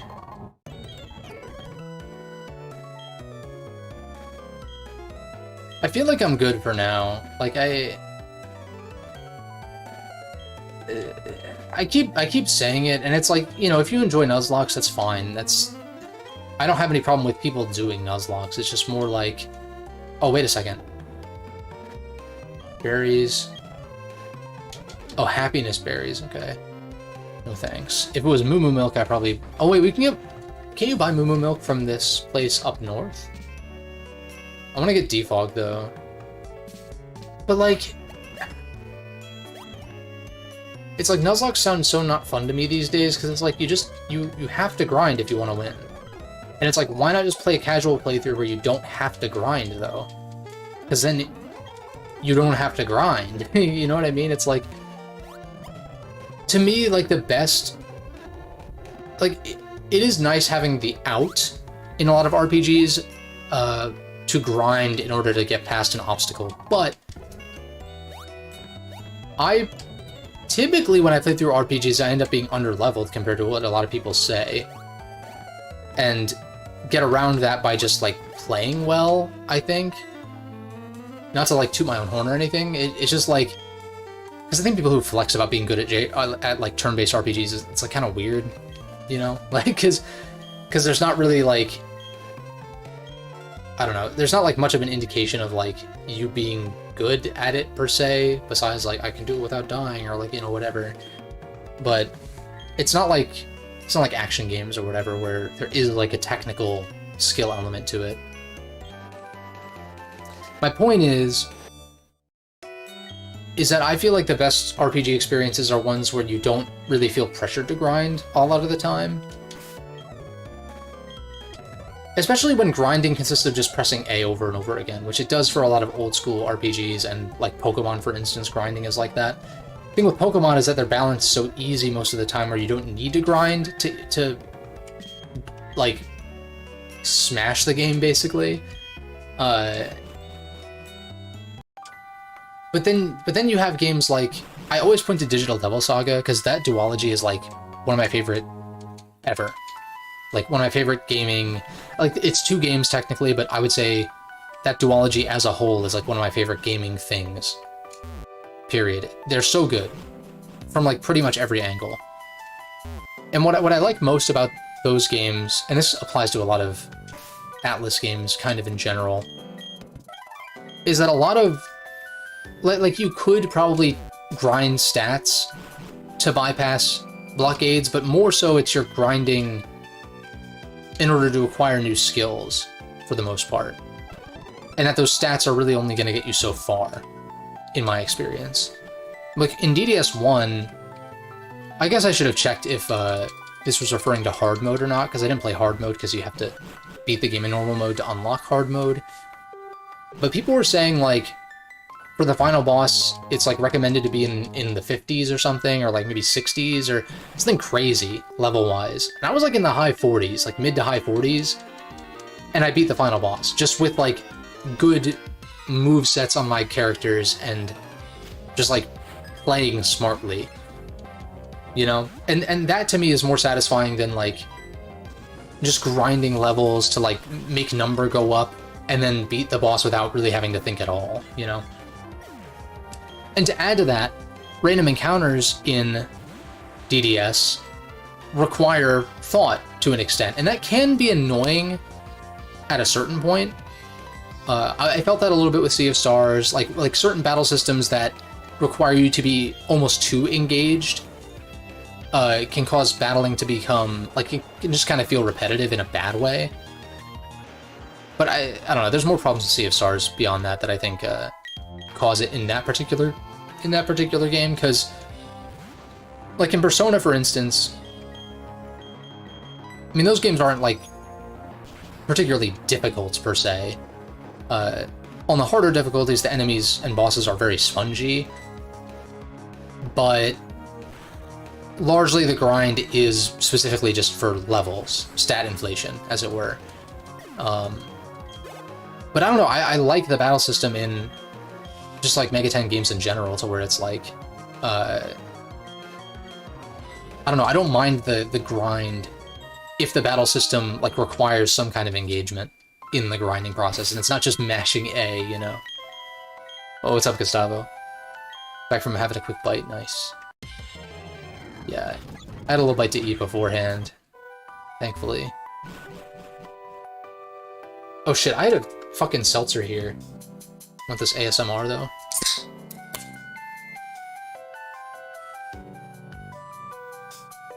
I didn't even pop this open.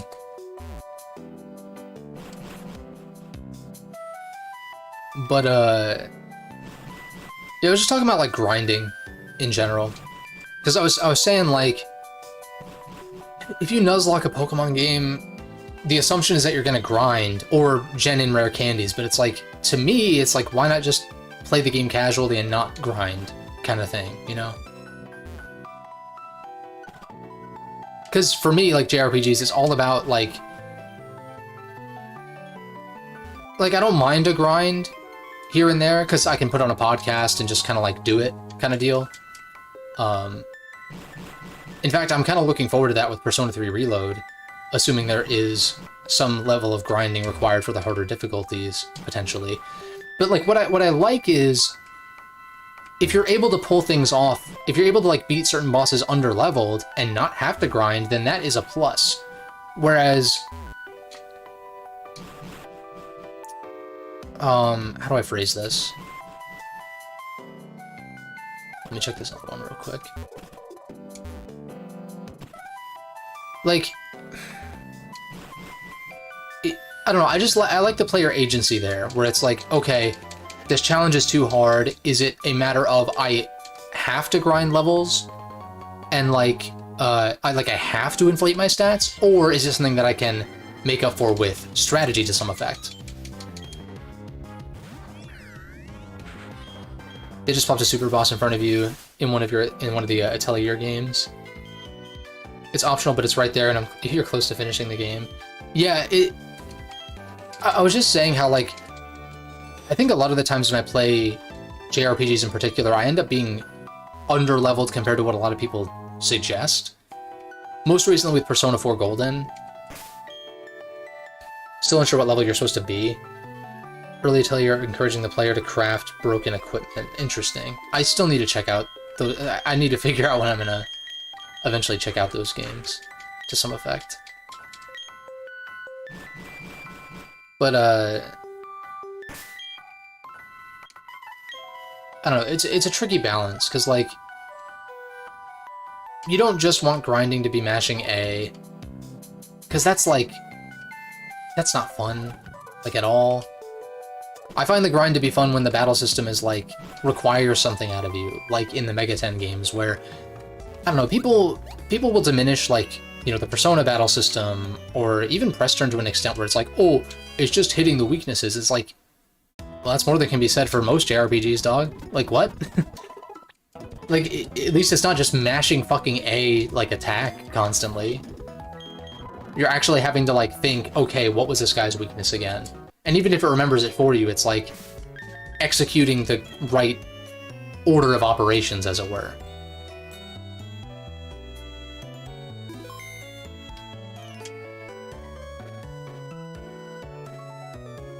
And so because I typically try to avoid grinding as much as possible, sometimes it's inevitable, and that's fine.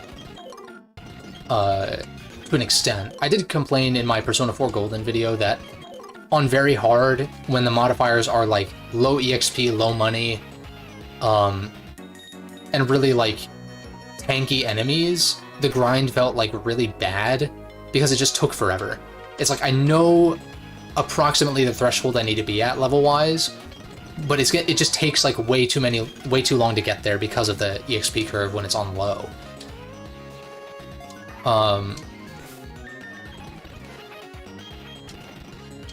And so I actually think playing P4G on very hard is like not a good idea.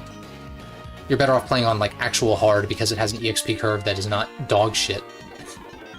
And I still beat a lot of the bosses in P4G like 10 levels under leveled. Granted, it wasn't a first playthrough, but who cares? Like, I was still under-leveled compared to what the game wanted me to be at, and was able to pull it off. So I think that speaks to it more so than, like, a lot of games where you really just need to hit certain stat thresholds, or you're fucked. You really liked SMT5's combat. Cousin recommended SMT Nocturne. I mean, people just recommend Nocturne as being, like, one of the better SMT games. I mean, it's iconic. It's got a great atmosphere. I need to give it another chance because mostly the story and characters weren't really giving me anything to latch onto, which SMT is like not so much focused on characters in particular, but I need to get back to mainline SMT and really try those games, but I think I'm going to go in order. The first two are Japan exclusive, or like they never got localized officially, but I think I might... Oh, a Scyther? We got too many steel types on the team already.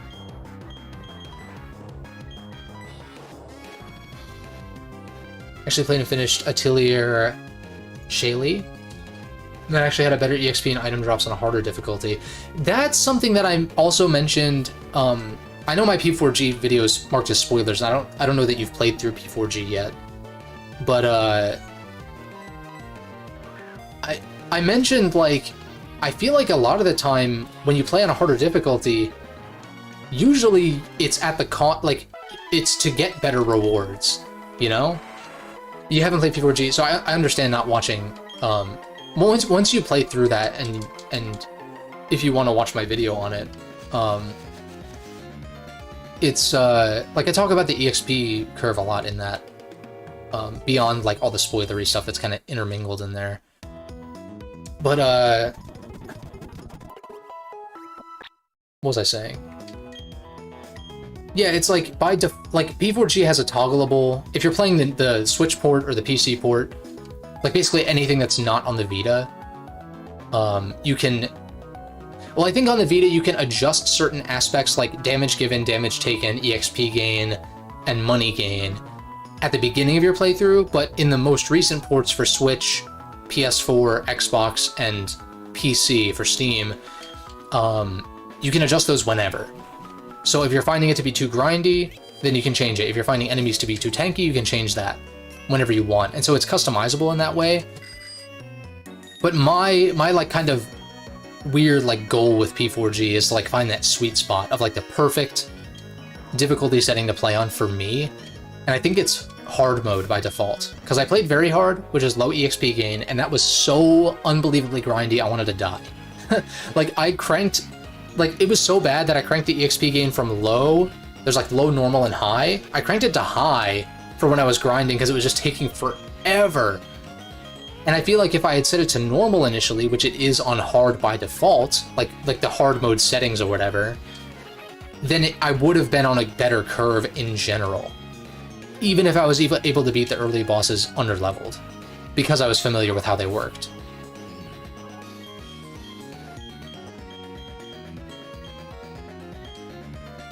But I'm curious to hear, Gustavo, what you think about the Persona games as you make your way through them. I forget, have you finished P5R, or you're still chipping away at that one? Because I think you mentioned you were playing it, or you played it recently.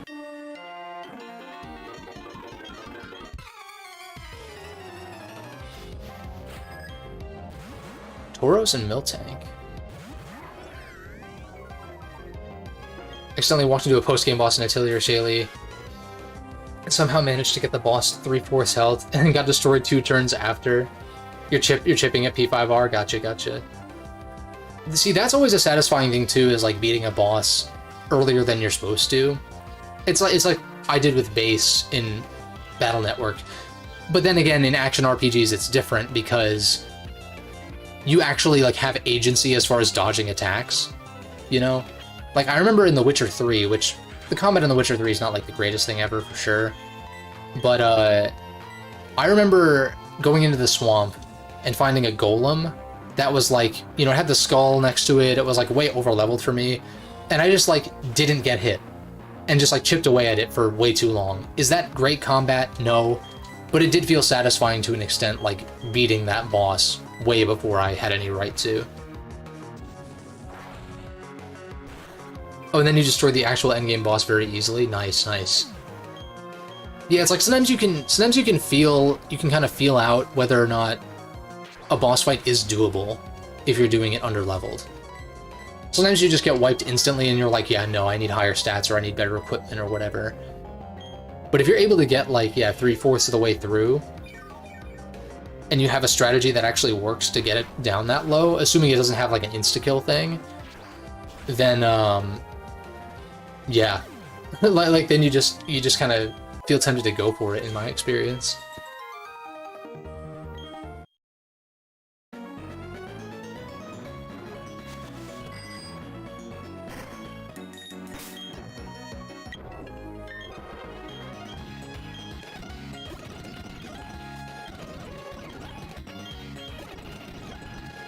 But yeah, I'm always looking to like avoid the grind as much as possible.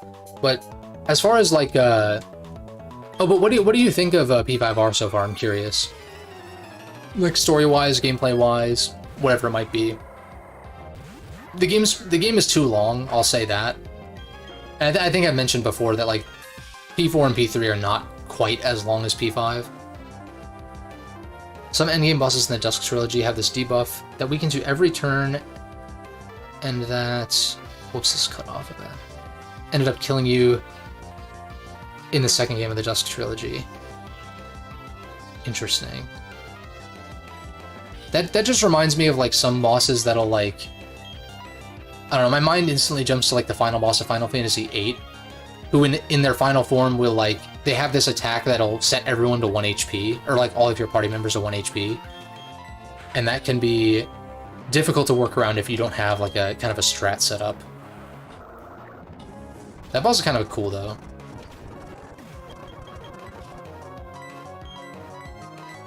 I really want Final Fantasy VIII to get remade. I think that would be sick.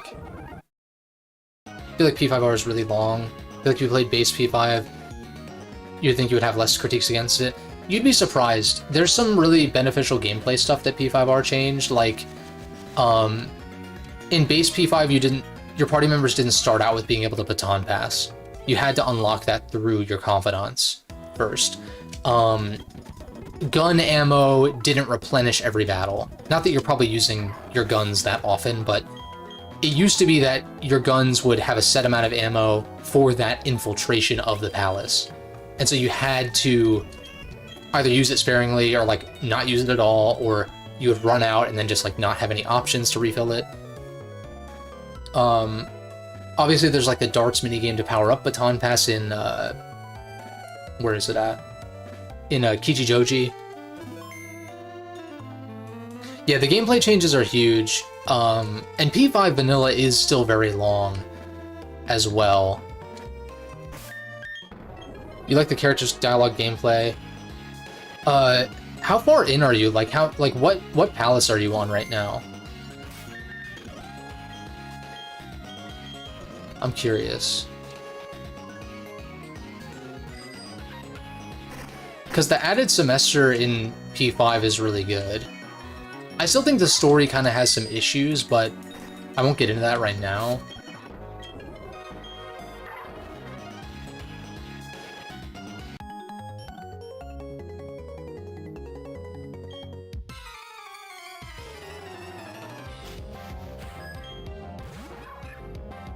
Good old Riolu. Father and son. Just smacked him up. Ancient Power. Take that over Extrasensory for now. Chingling, Shadow Claw. Munchlax, Force Palm. Life, ooh, Life Orb. I like that item.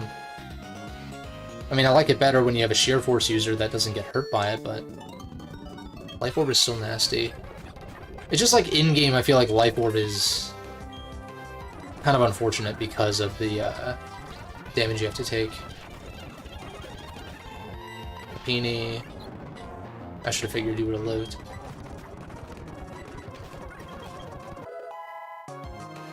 Oh, you got the fine. Okay, gotcha, gotcha. I feel like the whole Chalice and Yaldabaoth thing was a fitting end. Yeah, I would kind of agree. I think that the final palace is really good, though, at the same time, but it's kind of long in the tooth. In fact, I could have done without the Yaldabaoth stuff, and instead just, like, just doing the final palace, but I understand because that was added for Royal that in base P5, it's like, it maybe wouldn't have made... They could have made it made sense to end at Shido, though, but I'm like... I don't know. But yeah, I mean, you're like at the very end of the game at least, and it's good that you got the true ending and we're able to... Meet first could be actually kind of good. Low-key. Like, if I can get rocks up against Maylene and then me first, a close combat. Oh, soft-boiled. Holy shit.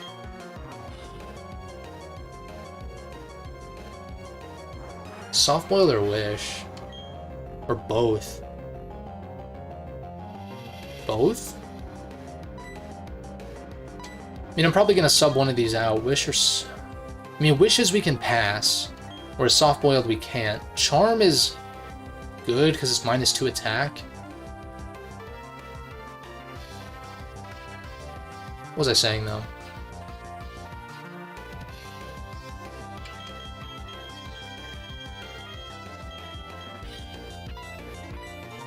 I don't remember. Yeah, I think just like P5's antagonists in general were pretty weak, so having someone like spoilers for P5R, anyone who's watching the VOD,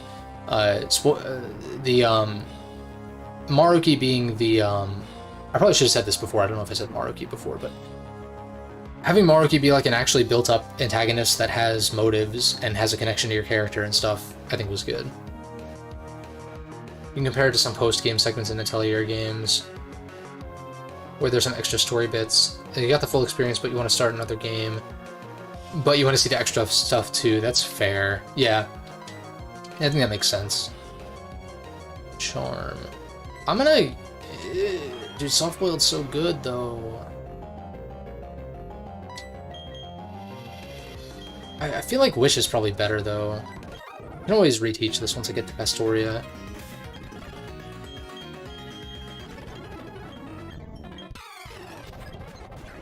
Dratini. You resist almost everything. Holy shit. No, my Ice Fang. Come on. Jet.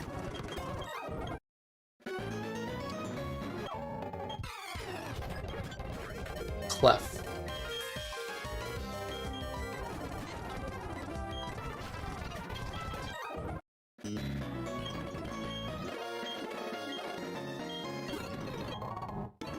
I'm just gonna stock up on this.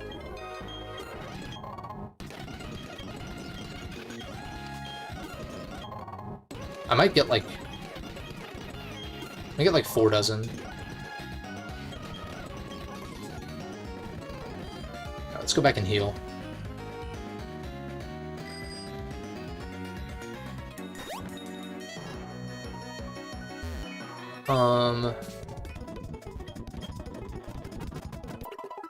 Yeah, like I was mentioning Digital Devil Saga a second ago, a few minutes ago, I think before you got back, but those games have some post-game stuff, like some extra post-game bosses that I abstained from doing on my first play. On like a replay, I'll definitely check them out, but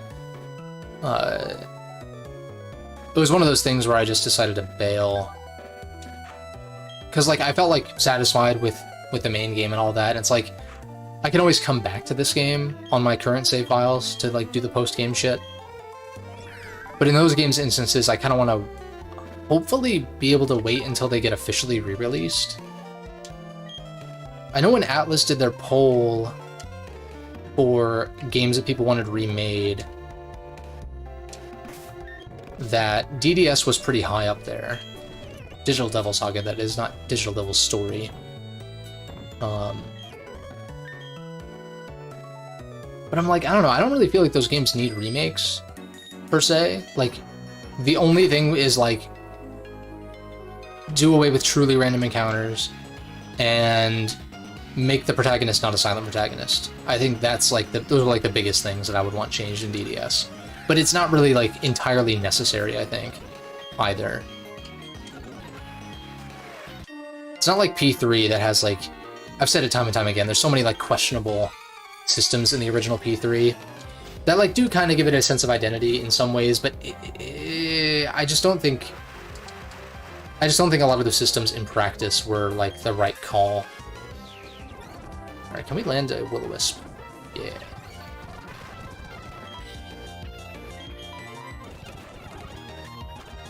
Knocks off. Oh my god, that did a lot.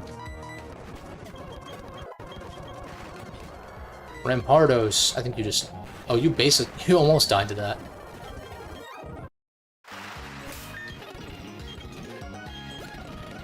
Get to use our super potions up. Dude, I always think when it comes to healing items, it's like, why don't I just buy... I mean, it might be more cost-effective to not do this, but it's like, why don't I just buy a bunch of regular potions for outside of battle, and then buy a bunch of, like, hyper potions for in-battle specifically? But it's like, prior to Gen 5, when, you know, every time you use a potion, it backs you out in Gen 4 and below, it just, I don't know, I think it's just worth it to bite the bullet and buy the more expensive healing items outright.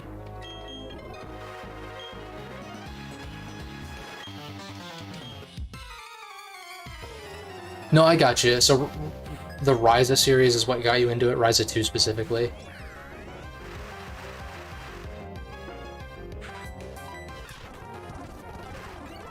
I need to take a look. I still haven't... Then Xenoblade 3 came out and that was it for a while. Yeah, that makes sense. Burn you. HJK did a lot still. Or no, not even HJK, just JK. Oh no, he has both. Okay, what the fuck?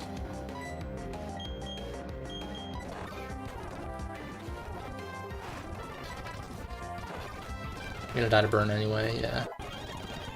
Shadow Ball? I feel like Shadow Ball's better than Ominous Wind.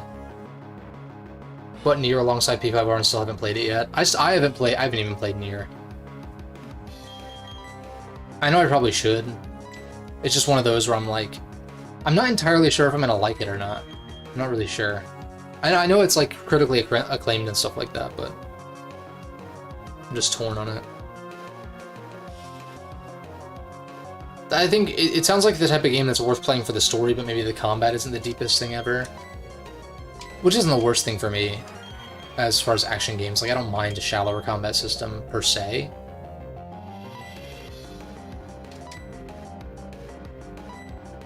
Ominous Wind, the boosts would be nice, but we're, like, not even getting boosts. I feel like Shadow Ball, it does more damage, has a chance to spit F drop, which is kind of like a special attack raise in a way. And it has more PP. I'll just take that. Baton Pass. I mean, Baton Passing Ancient Power Boost could be kind of a meme. Whenever you needed to break from turn-based, you'll probably get into it. That's fair, too, yeah. I think, like, alternating genres is usually a good play.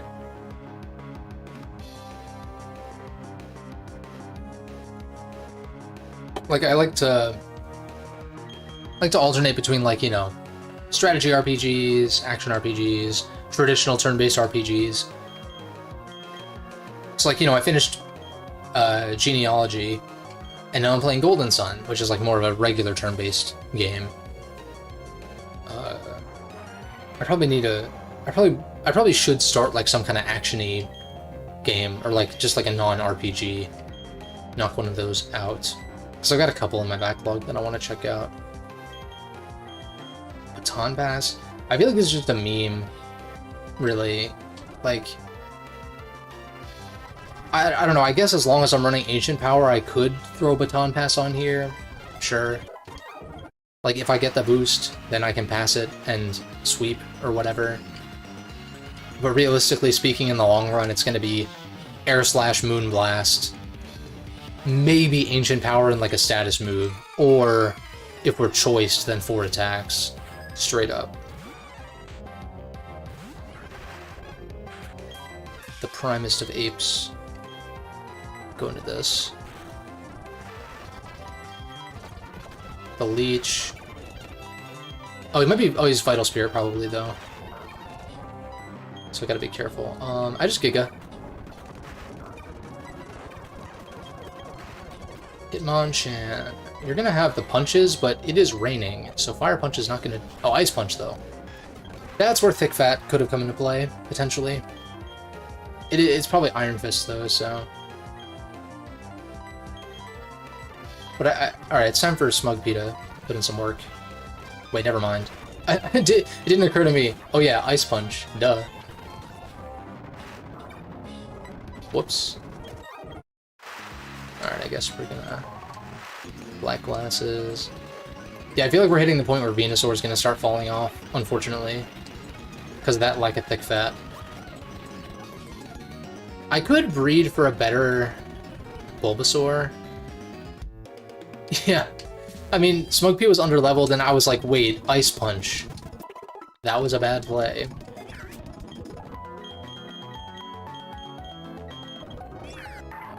Yeah, Venusaur's gonna start falling off. It's still a good fighting resist, though. Like, I really want a Poison type on the team, I think. To some effect, but like... And like a bulky Poison is nice. Is there a Water Poison Tentacruel?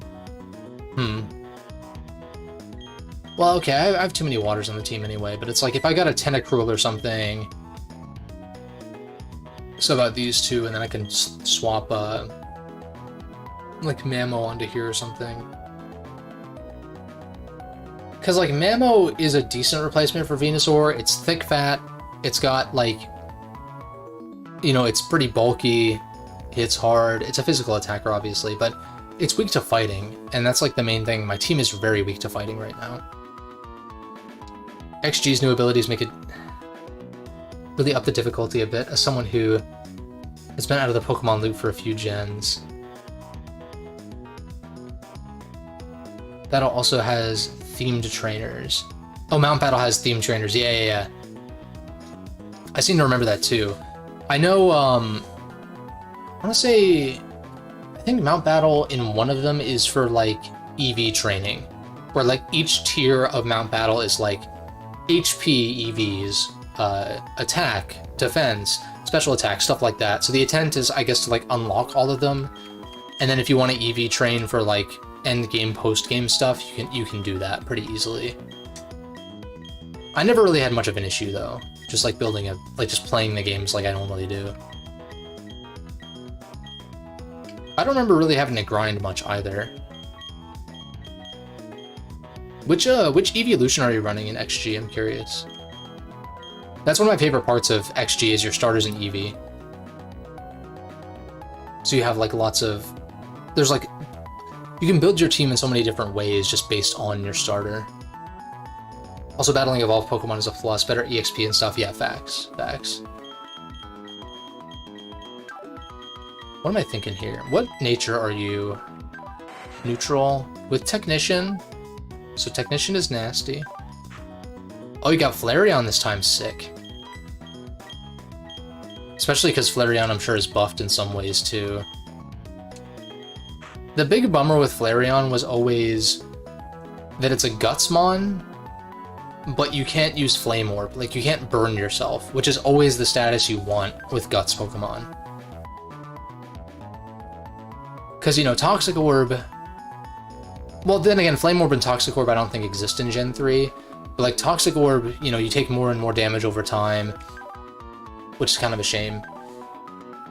And like, you know, Guts ignores the attack debuff that Burn has, stuff like that. Kind of deal. But I guess, like, if you accidentally get paralyzed or something, or poisoned, or whatever, then you end up doing a lot more damage, which is kind of neat, incidentally. What is this thing's nature? Timid? This thing is a slow mon, but I mean, minus attack is not bad, I guess. I think this is more of a mixed attacker, usually.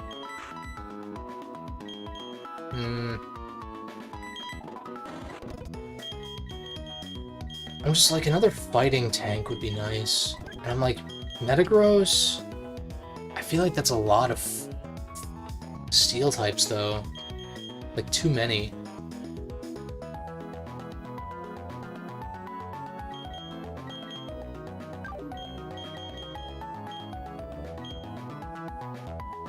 Caught yourself trying to evolve Sneasel and then remembered that it's not a Gen 4 game, yeah. They might have buffed Sneasel to be just about as good as Weavile, though. I'm trying to remember what the changes were exactly. Like, Sneasel's not even a bad mon, like, it's just frail. I think it's like base 95 attack or something and 115 speed. It's like, nothing to sneeze at. No pun intended. I mean, this is a Drizzle. This will be Drizzle if I bring it and evolve it. So that's an option. These guys, nah. In fact, Timid Starly, I'm just gonna start releasing stuff that I'm not gonna use for sure. Like this thing, no. This thing is not Drizzle, so I'm letting you go. Sunkern, they buffed it, but no. What nature are you? Relaxed? Why is everything relaxed? No guard is good though. Sneasel's doing work.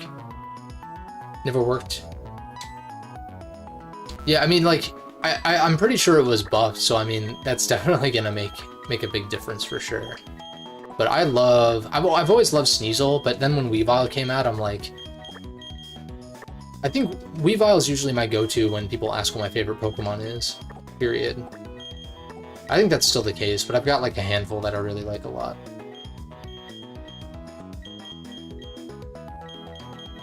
Let me take a look at like Elekid, Neutral Nature. I mean, like, it's always an option, I guess. Sassy Unaware Quag is an option. That's definitely an option. What is Aeron here? Neutral Nature with Rockhead,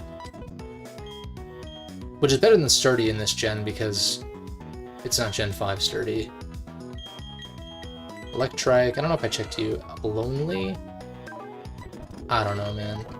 I think you're gone. Really appreciating the changes to Mightyena.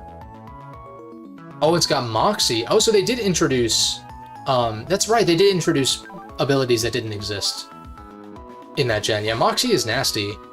I'm sure they buffed its attack to begin with, but yeah, that is sweeping potential right there. Especially if you can somehow get a speed buff on it.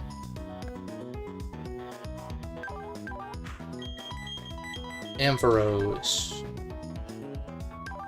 This would be Electric Dragon. It's timid, so like that's not bad. Ampharos is pretty slow, but like it's one of the better natures you'd want. Ideally you want Modest, I guess, but this is realistically an option. Mudkip is also an option, actually, because it's Torrent, it's got a good nature. This thing is shit. It's not adaptability, so I'm letting you go. Sorry. In Aurora Crystal, I'll probably use Typhlosion, but not now. This thing's actually good nature. Grass Fairy. We already have a Fairy type, though.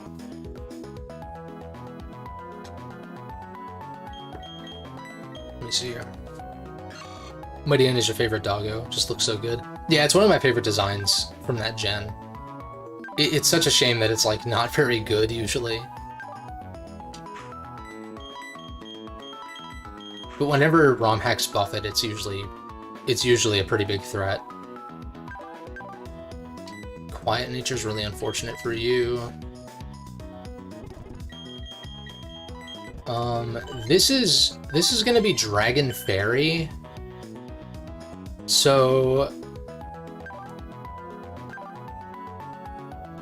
like, at least it wouldn't share weaknesses with, like, it would have, you know, the poison and steel weakness that Togekiss has, but I've got steel types on the team to, like, deal with that. This is a physical attacker. We could run, like, Dragon Dance stuff. Cloud9 is not a bad ability by any means. Let me take a look at these. Brave is unfortunate. Overgrow is unfortunate. I mean, I could breed for better Sceptile, but I just want to narrow down my options right now. Bold. That is really bad for Blaziken. No speed boost. Bye-bye. And I don't think I'm going to use, like, this over Lucario either, so we're going to say goodbye to you. Elekid, Mareep, these are, like, Electric-type options. There's another Grass-type. This is a fighting resist that I was talking about to replace Venusaur. Like, it's going to be Grass Fairy, so resist fighting, resist ground. It's Overgrow, not Serene Grace, but we already have a Serene Grace Fairy, so I'm like, do I really want to use this that badly? What is this ability? Neutral? I'm not going to use fucking Aggron with Gen 4 Sturdy. Some Water Ground options, some Steel options. Nature's for your caught Pokemon are kind of eh. I feel like you can kind of get by with bad natures. I think I might have mentioned this last time, where, like, it's just because it's so in your face. Like, my Pokemon's EVs and IVs could be all over the place and complete dog shit, but I wouldn't care because you can't see it. Sometimes ROM hacks will allow you to view those, but with a nature, it's like, it's always there, and even if it doesn't necessarily matter in the long run, like, as much as you would think, it's one of those things that it bugs me when it's not beneficial to some degree, because it's so in your face. Porygon, unfortunate nature, but it's a unique Giftmon, so we'll keep it. Swinub, it was either naughty or relaxed. I think I would go relaxed if I had to pick one. Plus attack is nice, but plus defense is probably better. Mammo's not, like, super fast either, so we'll take the relaxed one.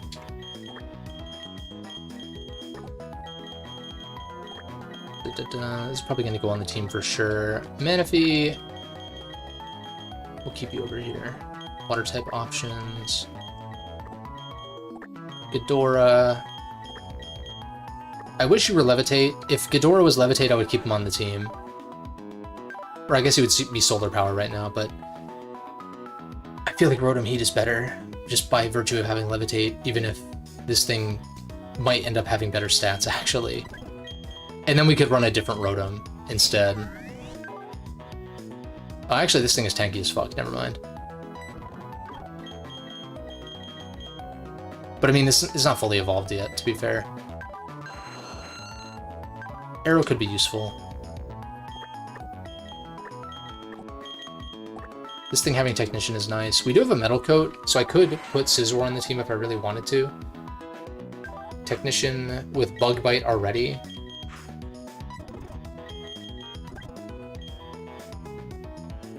But I feel like I've already committed to Anubis being my physical steel attacker.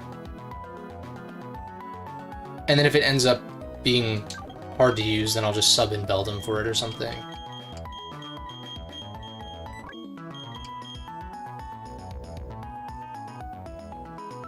Oh no, the file got corrupted for your video?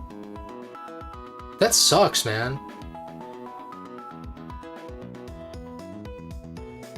I'm really sorry to hear that.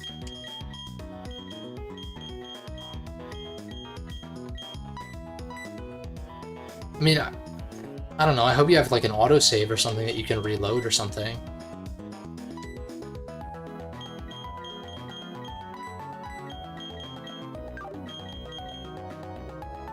At the absolute last second of the render? Shit.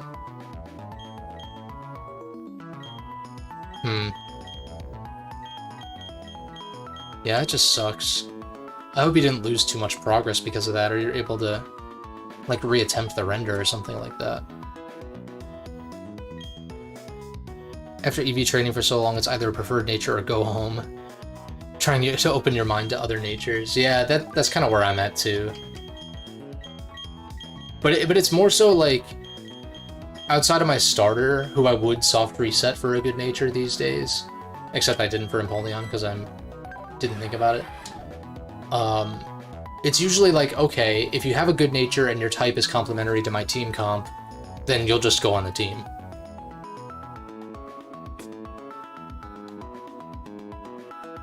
Like, that's kind of how I determine who's going to be a long-term member. I think the team is fine for now. You don't think DaVinci Resolve will let you start the render from where you left off?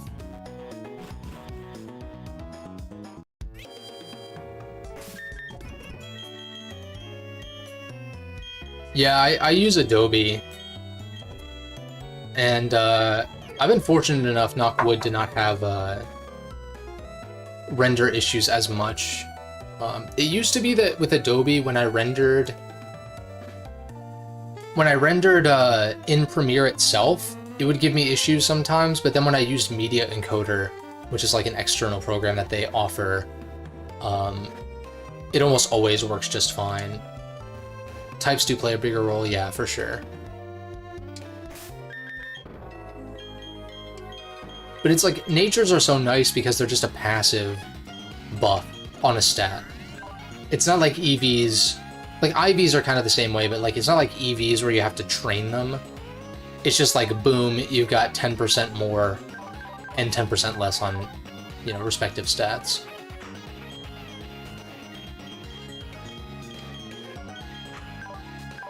And the neat thing about neutral natures and why they make sense, even though I think they're kind of boring, is like, it's just plus attack minus attack. It's just like plus and minus the same stat. Kind of deal. Who don't want to lead? Bought the package for like $235. I think they switched to a subscription-based system now. For Adobe, you mean? Adobe is currently on a subscription. Yeah, it's really annoying, like how expensive it is, honestly. But I'm like too used to it because when I was in college, I got it for free. Like when I was a grad student, they offered it for free. But unfortunately, my EDU email expired, and so I can't just like continue to use that account for free. A good friend of mine who finished up who finished up grad school recently, I think keeps his EDU account forever, like his EDU email, and so he might even be able to get Adobe stuff for free, like, indefinitely. Just kind of, I'm kind of jealous, honestly. But he also paid a lot more for his graduate degree than I did, to be fair.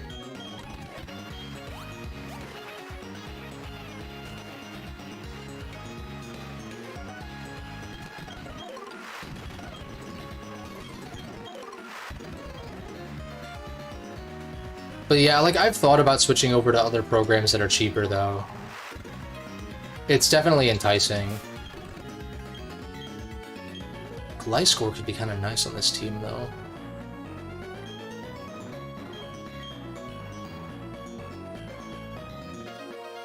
Gliscor or Mamoswine?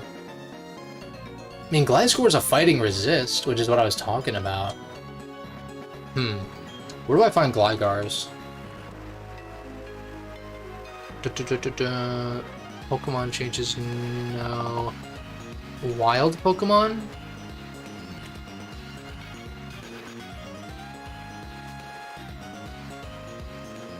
Gligar. Route 206. Where the fuck are we now? I don't know route numbers as well as I probably should. 215. Where's 206? Oh, this route? Where else can I find Gligar? Hold up.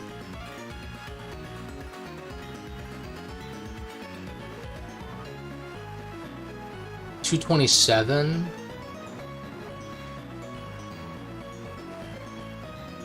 That's post game, isn't it? 227 Stark Mountain.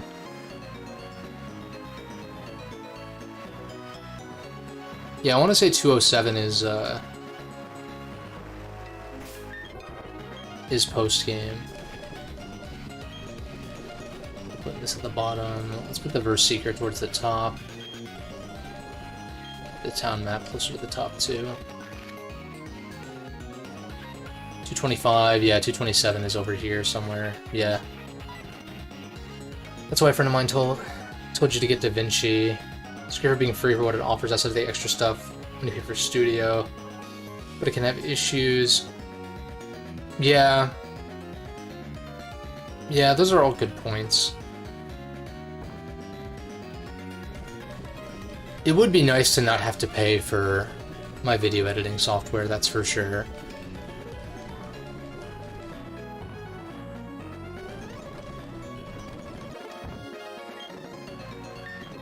I wonder, I know Adobe offers like cost-wise, if you're going to use multiple Adobe apps, it is best to just pay for the full package, which I think is $60 a month by default, or something like that. You can pay for individual apps for like 20 some. So like, I just don't know if like a DaVinci Resolve video file would be able to, like if you just paid for Media Encoder or something like that, if that would work, you know? Dude, I'm really tempted to go get a Gligar when I can. Now that I have a Razor Fang. Hyper Voice.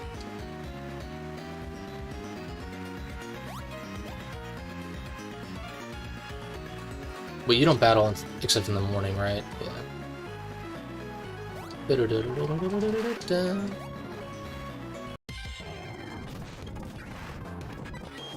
I get access to Fly after Maylene. Because I'm pretty far off from... Like, obviously, it would take a while to get back to 206. I guess it's not that bad, realistically speaking. Mirror B music plays. Like, with all the trainers cleared out, it's not really that bad to get back there, TBH. Because then what? I sub out... Because that's like an ice weakness, but I've got 4 ice resists on the team. So if I sub out Venusaur for a Gliscor... Get it, it's Adobe. They're supposed to be the best software to use. Yeah, I mean, I guess you could always give it a shot with the trial. It's just like... It's hard for me to recommend because of how expensive it is. And like I said, the only reason why I'm really sticking with it is because I got used to it when I was in college. And, like, didn't have to pay for it temporarily. I didn't battle this guy.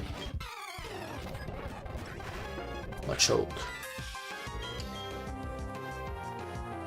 I think I get a Gliscor later, if I really want one. You might be Guts, so I'm kind of nervous to burn you.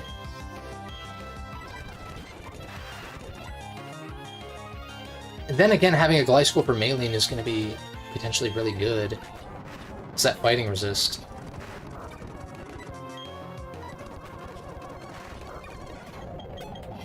Hitmontop. Absolute Seed you. Of course, I need to figure out where the Toxic Orb is, but I can't imagine it's that far out of the way.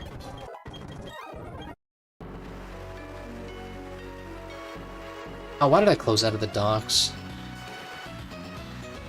Yeah, but Adobe needs more competition. That's the thing that bothers me. It's like I feel like they've got such a monopoly on like the high-end... Not even high-end, just like paid software, like video editing software, that it's like they can just charge whatever they want, and I hate that.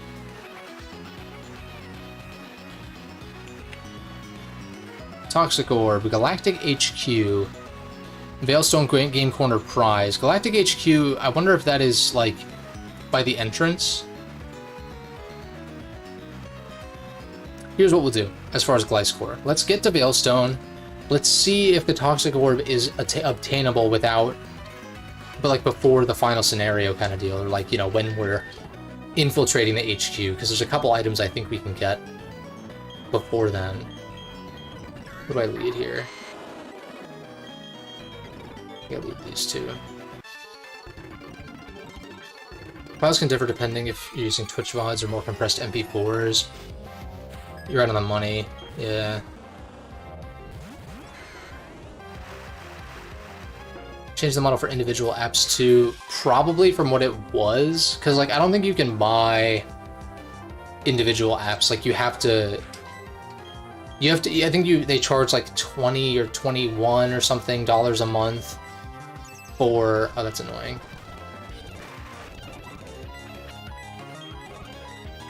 For individual apps, but it's like if you're gonna. Oh my god.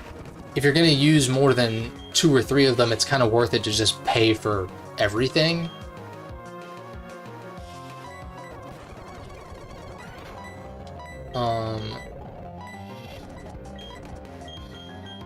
Which is, I wish I could just pay for like an app or 2, but the problem is I occasionally will use, like, I've dabbled with After Effects a little bit. I use Media Encoder, Photoshop, and Premiere primarily, and so it's like, if I paid for those 3 apps individually, it would be just about as much as if I were paying for everything anyway, so like, why not just do that?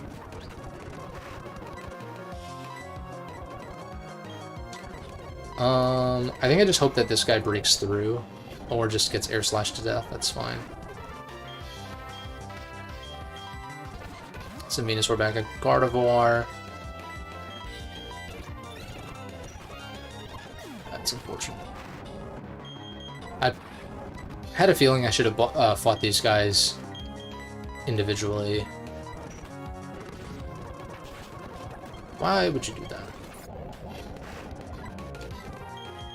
Alright, Smug P, time for an insane amount of experience. Assuming you don't just straight up die here. Well, speak of the devil. And he gets a Spit F drop, which maybe doesn't matter.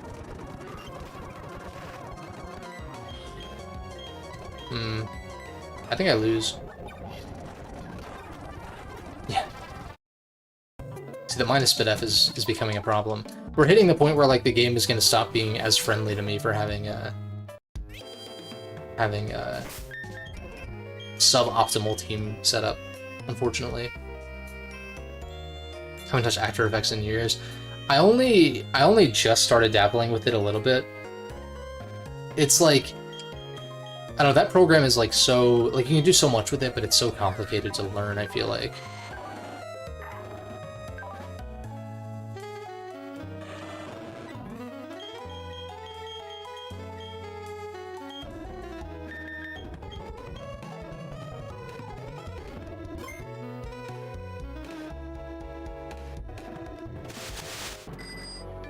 Let's just fight them individually. I feel like the double battle thing is like... That fight, even in vanilla Gen 4, can be tough. Mostly because of the Gyarados. Which means let's maybe not lead Rotom. We'll save it for later. What did he lead? One of them led Licky Tongue.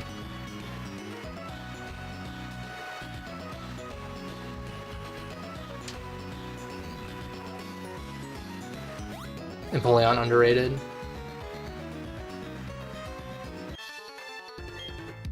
I would agree. Yeah, this is a Licky Tongue one. So now we Force Bomb. We lived somehow. I should have SD'd, but eh. Moonblast, there it is. Now see, Draining Kiss is so good though.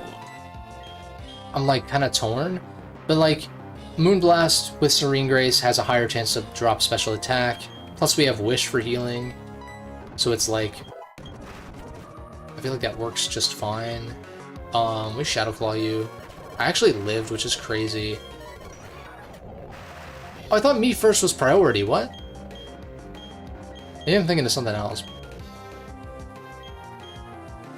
What the fuck?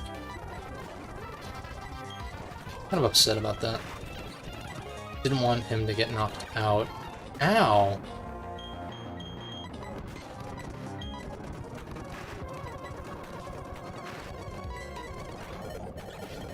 God, Rose Raid is strong as fuck. I kind of don't want to go all the way back to heal up.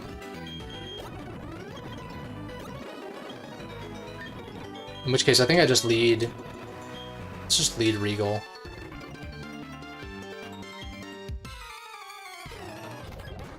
Yeah, I think Empoleon might be low-key my favorite Gen 4 starter. I like Ape as well, but Ape is so frail that it's hard to use sometimes. You might go for water moves, so I'm gonna go into, yeah. Or hopefully we're faster. We're not faster! Yay. Holy fuck. I should have Icy Winded once. Oh my lord. Was that bounce?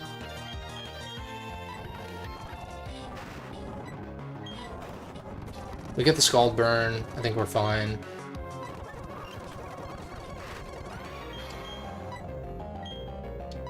He has one more. I guess I'll get Rocks up. Oh, not bad.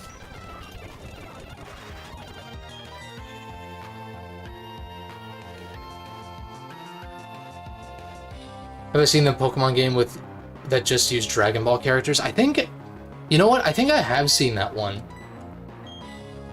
Like, cause can't you like fuse the different characters together too, or something like that? Kind of like they do in Dragon Ball. I feel like it's been a while since I've seen that one, but I think I am familiar with that one. There's some crazy ROM hacks out there. Finally. The trek to Veilstone is always insane. And we don't go in the warehouse until later.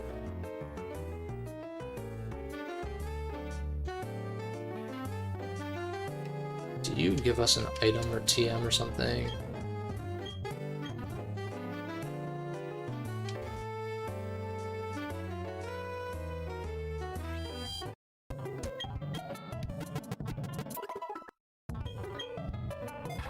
Yeah, if this game starts being like really unfriendly about my team composition, I might adjust natures slightly. I'm not gonna like probably fuck with IVs and EVs and shit, but at that point I would consider like changing this thing's nature to swap the buff and debuff. Like give it a plus spit F minus attack. Was that careful, I want to say? Don't remember that part, but just remember the mod you'd watch someone play a while back. Yeah, no, I whether or not the fusion thing was a thing, I don't remember, but I do think I remember seeing that. It is pretty funny. Because I think they're all like fighting types or something like that, or for the most part.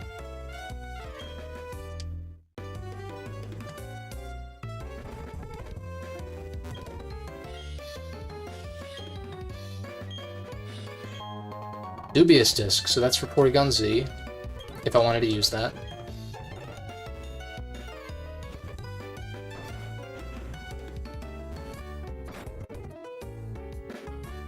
So hot in here.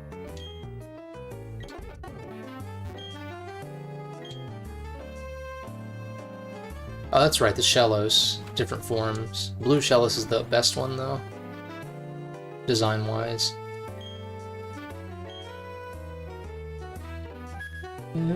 What's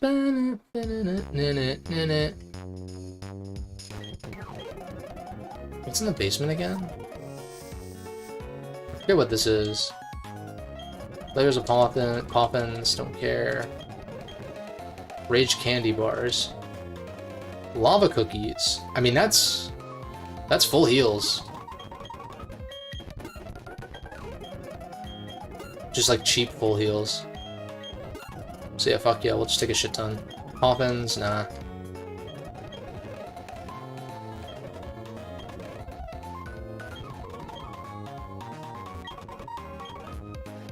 Oh, these are the actual good healing berries. But you need to be careful with the natures. Hypers. Anything worth selling? I'm gonna sell these to just like declutter a little bit. Cause I got the lava cookies already. Full heal. Yeah, we're just gonna declutter a little bit. I feel like this is better to just sell, maybe. Super potions are fine for outside of battle. That's useless. Magnet honey.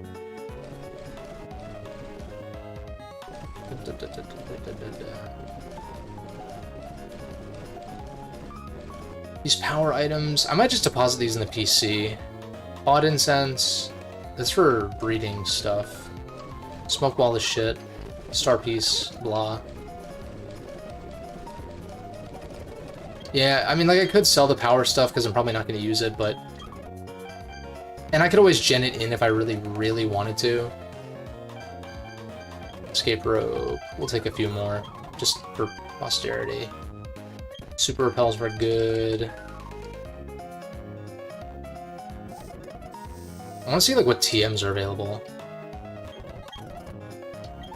Vitamins. X items. I never really liked using X items. What's recommended?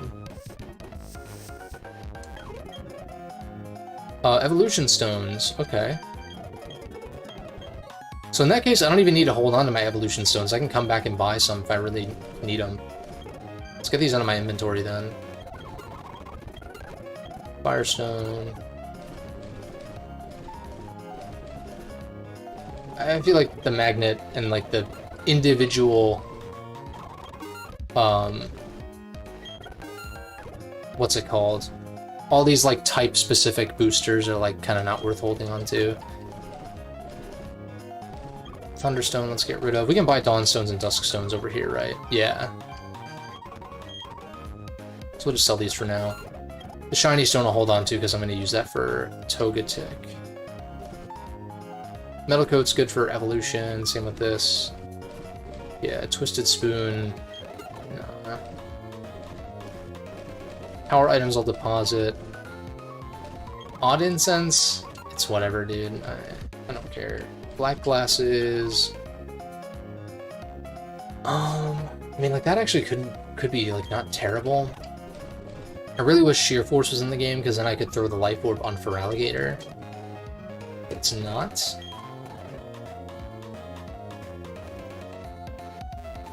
Where are the TMs at? What do you have?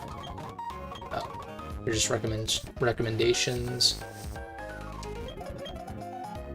Dolls for secret bases, that's right. I always forget those are in this game. In the underground. What's recommended? They not sell TMs up here? Oh, Bertha.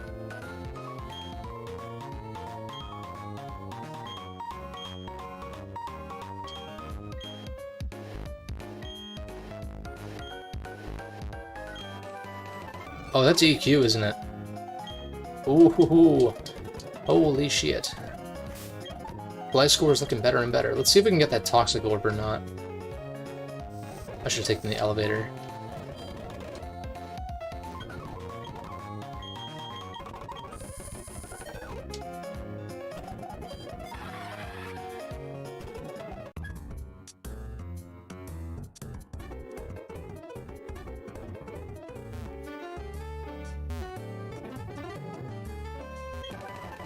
Dark Pulse, also a very good TM.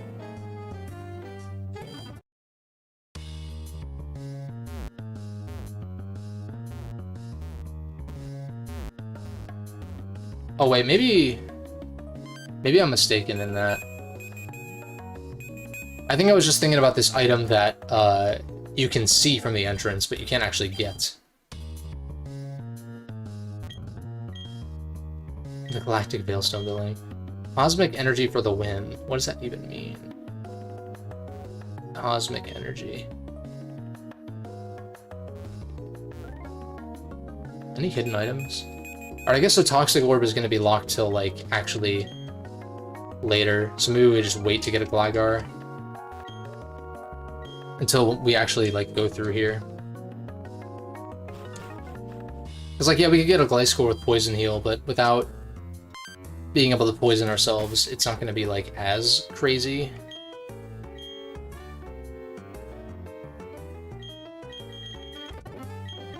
This thing is, like, one level away from learning Nasty Plot, and then we can... Nasty Plot Baton Pass. Like, maybe? I don't know. I don't know how to feel about the Baton Pass thing.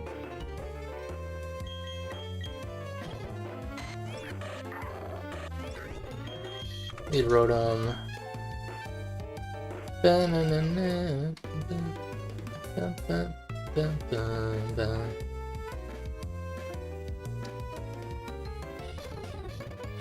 Alright, this is the prizes.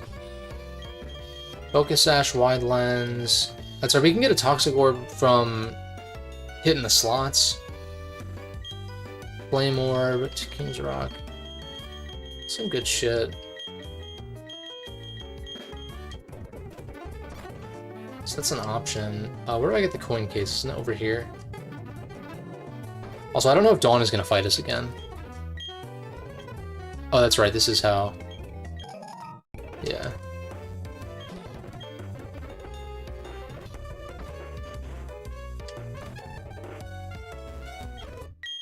The Massage. I don't need anyone with higher friendship, though, on my team.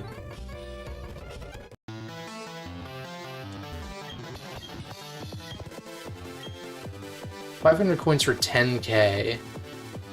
How many wasn't it just 1,000 coins for a Toxic Orb? Because at that point, it's like, I'll pay 20k for... Yeah. I might go get this Gligar, even though it's out of the way.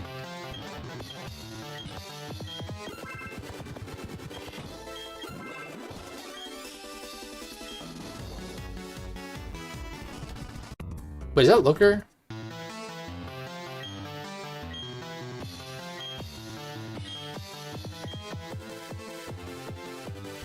See, I like Voltorb Flip in Heart Gold Soul Silver, but it's a shame that they had to take the game corners out for like other remakes, and they don't have it in the games anymore. It's like, it's a small thing. It's just like, I don't know. I like having optional mini games to do on the side here and there.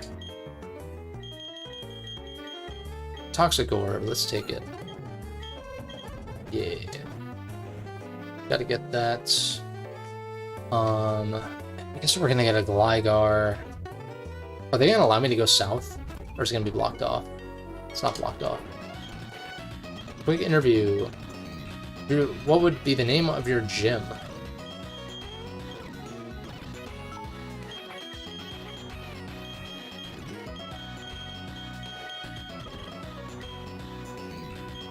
Oh, I can't put gym? Damn it.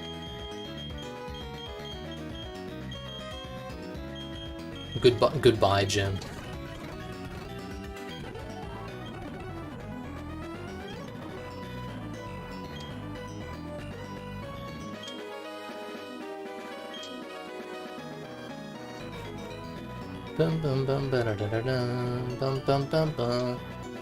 I bet there's a... I want to say... Actually, I don't remember. Is there a blockade, like, at the resort now or something? I know in vanilla there's not. I'm just thinking... Let's go get a Gligar, I think. Which I keep saying. Try to get one with a decent nature. Which, like, I guess if I'm tempted to adjust natures later on, then I could always just do that. Let's try to get, like, a legit solid Gligar. Like, decent nature, poison heal for sure.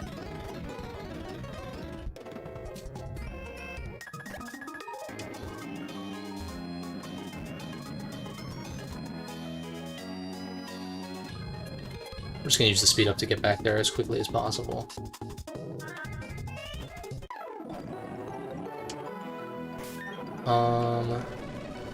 Super Repel.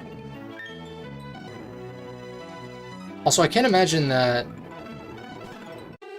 there'd be a reason to keep Gligar as opposed to just evolving it immediately. Let's take a look at the docks in a second.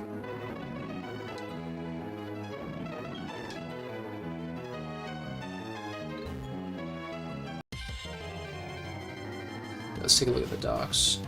Pokemon changes. Gligar. So immunity turns into Poison Heal. Whereas Hyper Cutter is Hyper Cutter. So we want immunity.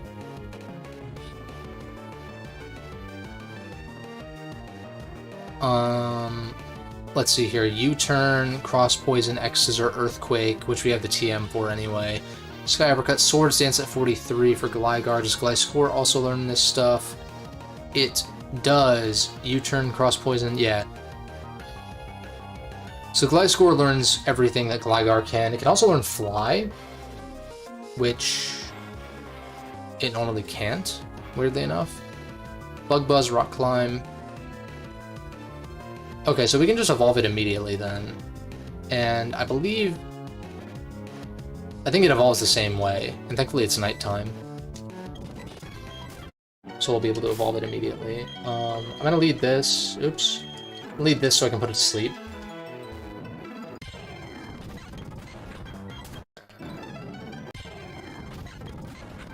Dude, can we, like, not? Spoink? I've always kind of liked Grumpig. I used to sometimes use it in Gen 3. Magby.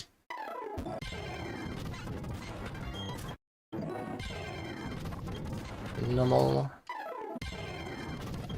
Stunky. I did talk about considering using Stunky, but it didn't really get buffed that much. And it's not, like, the greatest mon ever to begin with. I like that it only has one weakness, though. There's a Gligar. Oh, I wish I had Toxic or something so I could test if it's immunity or not. Oh, wait, I guess I can see if it's Hyper Cutter by sending in an Intimidate Mon. It's not... So this is immunity, then. Sweet. Why did I go for Leech over Sleep Powder?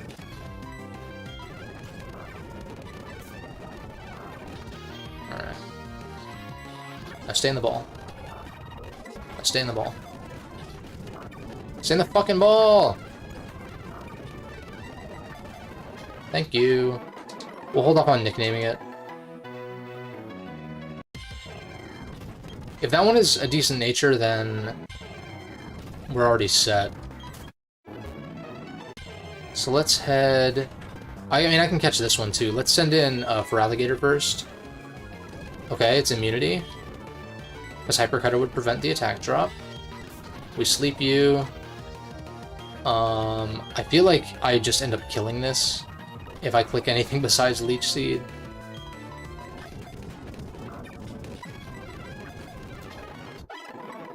No nickname for now.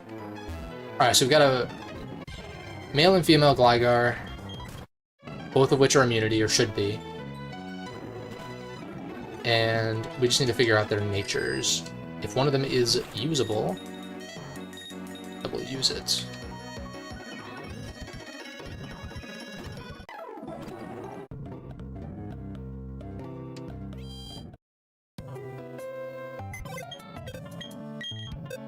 Please have a decent nature, one of you. Hasty, brave. I guess, why do I keep getting minus speed natures, like, fucking always? Gliscor actually has a decent speed tier, but plus attack is, like, kinda good. So I'm kinda like, do I really want to farm for more Gliscors right now? Not really. And if I need to change natures later, I will. So let's just take the plus attack one. Oh, interesting, the Stinger is bigger on the male. I would take Hasty, but minus defense is really annoying. I don't like that. Gligar, who do you get replaced? Who do you replace? I think I was saying Venusaur. The status is so nice, though, but I feel like against boss fights it's gonna start being kind of hard to use. But then again, against Maylene, the Intimidate could be nice. How does Me First work? The user tries to cut ahead of the foe to steal and use the foe's intended move with greater power. Yeah, I thought that was priority, no? I don't know why it didn't work when I tried to use it that last time. I feel like we cut Ganja, unfortunately. I keep saying it, but if it was thick fat, it would probably be able to stick around. And then we give you the Razor Fang.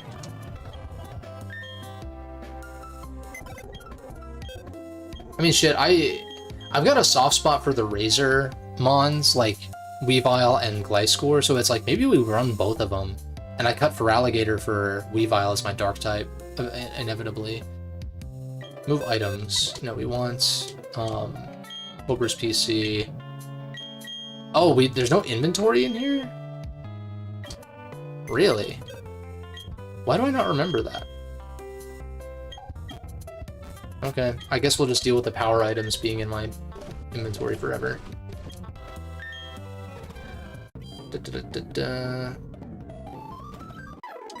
And we just simply... Oh, we need to name,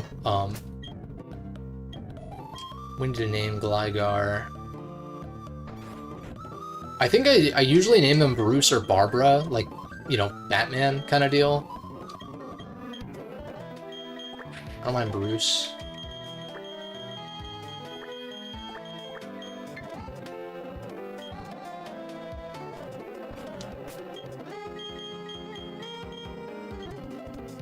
Got a lot of Mega Man associated references, though. Alright, let's rush back to where we were. Now that I have a decent Gligar.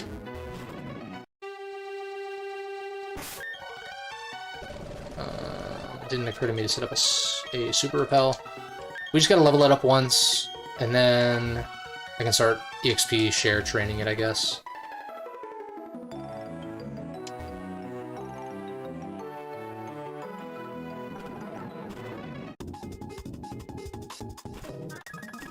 And now we have a Flyer on the team, too.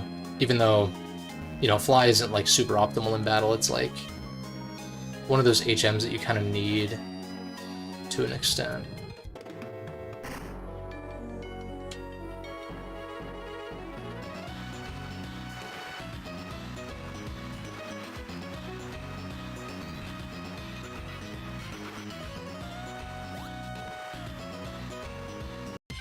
Oop. I'll take the level up, fuck it.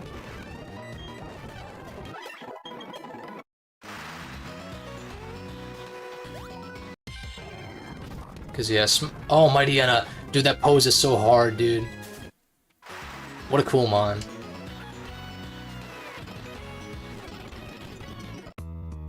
The sprite work in these games is so good. I feel like the 3D models just don't capture the same energy that, like, the Gen 3 through 5 sprites capture, unfortunately. Rotom. Oh wait, we want to lead, Bruce, though. Get him to evolve. Let's just fight you. I'm probably not going to clear this entire route if I can help it. Who do I go into? I guess I go into you and Shadow Claw, right? Oh my god, that did a lot.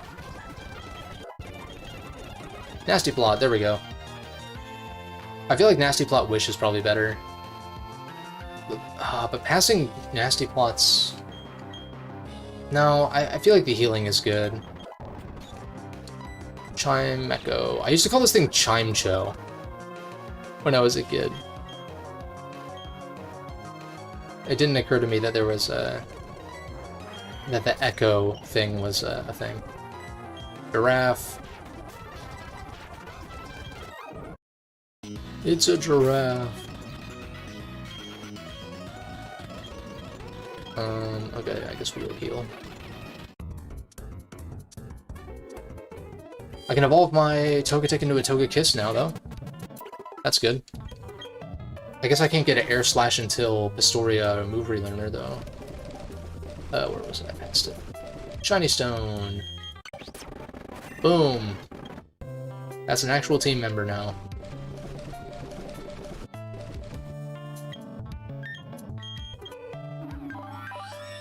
Timid. Look at those stats.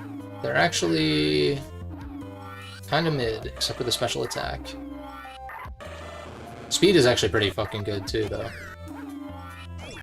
Especially because he's kind of underleveled, sort of. Moonblast, Ancient Power. What item do I want to slap on this, though? Like, I think King's Rock eventually for the Air Slash Cheese. But for now... I forget if... Does Serene Grace impact King's Rock's chance, or maybe not? What are my other options? Scope Lens... Life Orb... Razor Claw, which is the same as Scope Lens... I guess we just throw the King's Rock on it anyway. For a chance to flinch, just randomly. Oh my, you got like... Wait, it's not like use the Razor Fang, is it? They didn't change that, right? No, it's give, okay, for sure. It's just that Gligar didn't get like any EXP.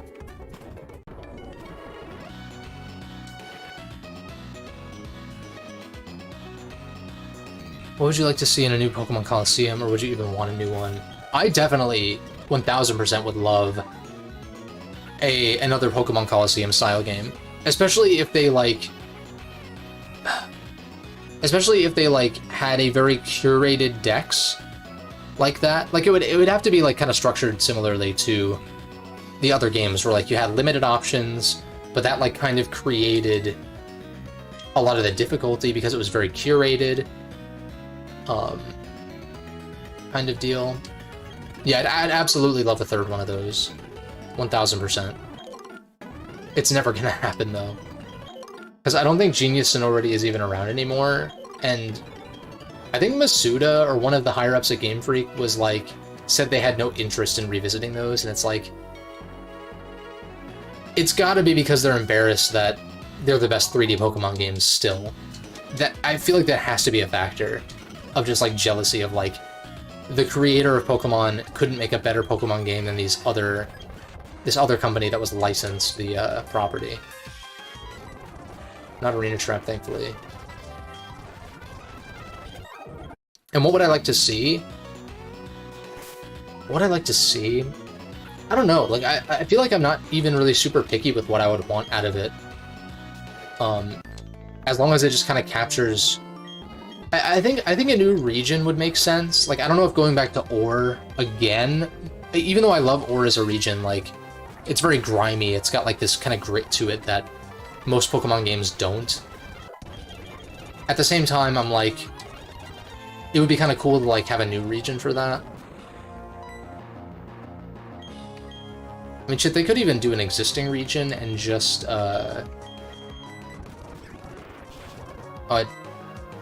you have Rock Slide? What? They could even do an existing region and just, like, build off of that, which could maybe work. Alright, my ground type is not up to snuff right now. You're 35 now. I go into you. Scald. Scald. Yeah, let's get that Gliscor going. Wonder how the community has been feeling about the 3D era of Pokemon games. It's pretty split from what I can tell. I just like catch wind of it here and there. There are like very, very staunch defenders. Oh, this is open already. There are extremely staunch defenders of the modern gens. whereas there are also a lot of harsh critics. And a lot of people share a similar sentiment to me in that Pokemon hasn't quite been the same since Gen 6. And I would agree with that, but I don't think it's all been bad, per se. Like, I thought Gen 6 were decent. Obviously, X and Y's story and characters were dog shit. But, like, the games as a whole were, like, fine, I guess. Oris was okay. I like Gen 7, but that's also a really split one with Sun and Moon, Ultra Sun and Moon. Because those games are built more like traditional JRPGs with a big focus on story. And a lot of people don't like that. Oh, it's too linear when it's like, I don't know, dude. Linear doesn't inherently mean bad. It's just that there's too many unskippable cutscenes, basically, and a lot of frivolous dialogue. I will agree with that. But I think the story is good enough to, like, warrant there being a heavier focus on story. At least by Pokemon standards. And then I think Gen 8 is, like, almost universally hated. There are definitely Sword and Shield defenders, from what I understand. But, I mean, come on. Like, they're not, like... I don't think Sword and Shield are, like, irredeemable or anything. Especially with the DLC, from what I've heard, but... those games, like, I don't know, man. They're so half-baked. At least the vanilla... in their vanilla state. What the hell are Pokemon games supposed to be then? So the thing is, like, I think a lot of people, like, if you think about the pacing of, like, gens, like, the first 3 gens in particular, and granted, like, you know, the first 2 gens are really slow because there's no running shoes and all that kind of stuff, but, like, Gen 3, the story, like, is there, but it's not, like, what I would deem a focal point, per se, even though it is, like, happening around you as you can progress, but it doesn't ever really, like, impede your progress. And so, like, when Gen 5... people didn't like Gen 5 because, like, the new Pokemon they thought were bad, but I'm like, yeah, there's some bad ones, but there's some good ones, too, just like every gen. But anyway... oh, Choice Band is nasty. What's it? It's like Gen 5 and Gen 7 having more of a focus on story and being, like, more like your traditional JRPGs that are focused on story, I think were off-putting to some people who just, like, want to play the game kind of deal. Community doesn't know what they want sometimes. Oh, no worries. I didn't think you were targeting me specifically. It's, the thing with Pokemon is, like, it's the highest grossing media franchise ever. So it's understandable that the fandom is split because it's oh god, my neck. It's like so god damn. It's so Pokemon is such a massive property with such a wide reach that it's understandable. It's kind of similar to Final Fantasy in a way, in that, like, different sections, like, different sects of the community want different things. Typically based on what they grew up on, right? There's a lot of Final Fantasy people who want them to go back to ATB, like traditional like regular ATB. Or like just regular turn-based or whatever. And there are others who like the experimentation, others who like the action thing. Pokemon's similar, where like some people want the stories to be like actually like not dog shit. Others just want the games to, like, I don't know, like, I guess, like, expectations are just kind of mixed. Because Pokemon means a lot of different things to different people, I think.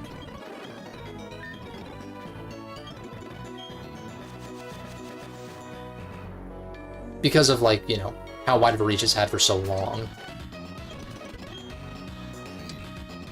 And that's why I think that just having a singular mainline Pokemon series is not the way to go.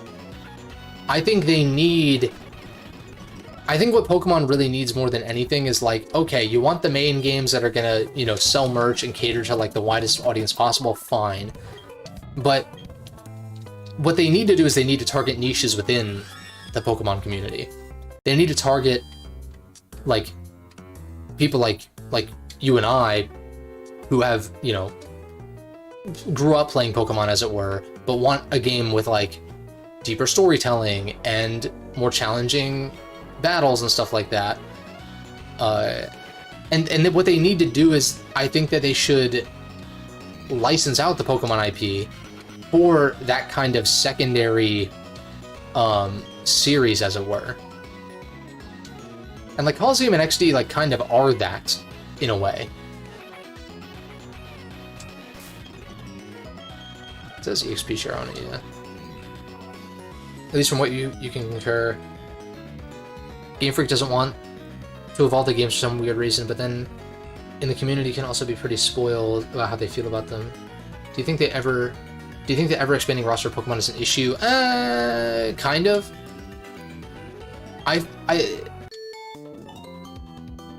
mean, I feel like they kind of have to introduce new mons every so often, at least. The rate at which they do it is just like has been too fast. I would say. I don't have like an inherent problem with it though. It's just more so. How do I phrase this? I kind of like the idea of, like I was saying, with if they were to do it like a third Coliseum XD game, if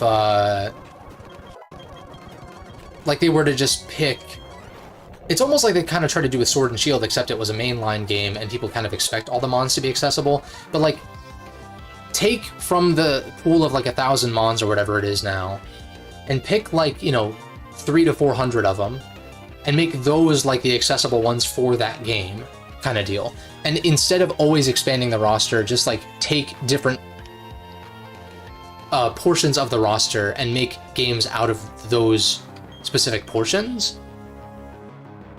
That's kind of what I liked about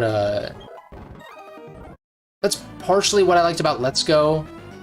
I wish that Let's Go included the extended families like Magnezone, Magmortar, stuff like that. But creating a Pokemon game that just had 151 mons allowed them to create something that looked better, that had more unique ideas in some ways, sort of, even though it was Kanto again, you know?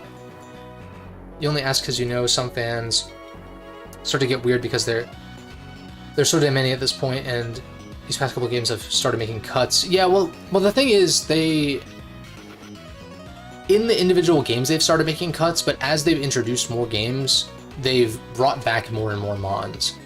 And so now, like, I don't know if you can transfer every mon from Sword and Shield into Scarlet and Violet, but the roster that are accessible in general, I think, is continuing to expand. They're like slowly bringing the mons into like the national decks, as it were, on the Switch, I think. I've never really cared much about that aspect. Because I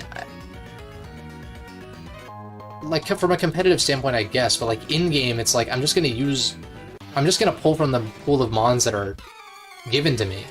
I'm not really gonna transfer in mons for playthroughs, like, ever. That's not really what I like to do with these games.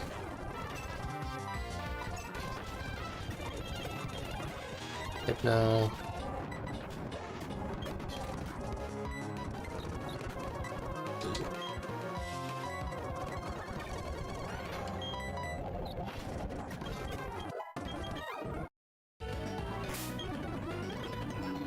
Alright. This grinding is going kind of slow going, sort of. Everyone's at least, like, close to 35, sort of. Yeah, I don't know, the size of the decks isn't really, like, something that bugs me too much, personally. Oh yeah, I forgot that I can get paralyzed in this gen. Vaporeon. This being my electric type is kind of a problem now. Now I'm kind of missing Venusaur in a way, because not having a grass type is a little bad.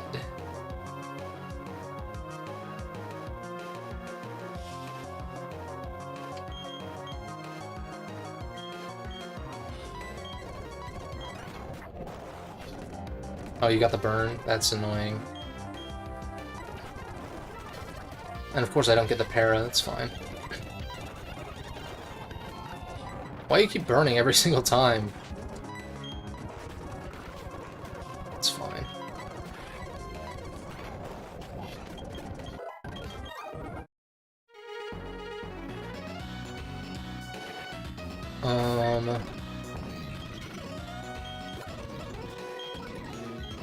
Yeah, to me, most of my gripes with Pokemon these days, I are whatever I said in my Pokemon Wasted Potential video. Anything beyond that, I'm sure there are some points I could come up with beyond that, but for the most part, I feel like the video is pretty all-encompassing with my issues with it in general. But it's also one of those things where I've really resigned myself to, like, I don't know, I wanted, I don't know, I had hope that Pokemon was gonna, like, you know, kind of be at least as good as it used to be, if not better. But I've kind of accepted that it's just not going to be that way, and then if it ends up being that way, then I get pleasantly surprised, and that's a positive thing. But every time I play through a new Pokemon game, it's like there's always so many caveats, and there's usually some caveats in a lot of games that, you know, some people will... It's like I've talked about with opinions. It's like some people will like this aspect to a game and others won't. Some people will see it as a flaw, others won't.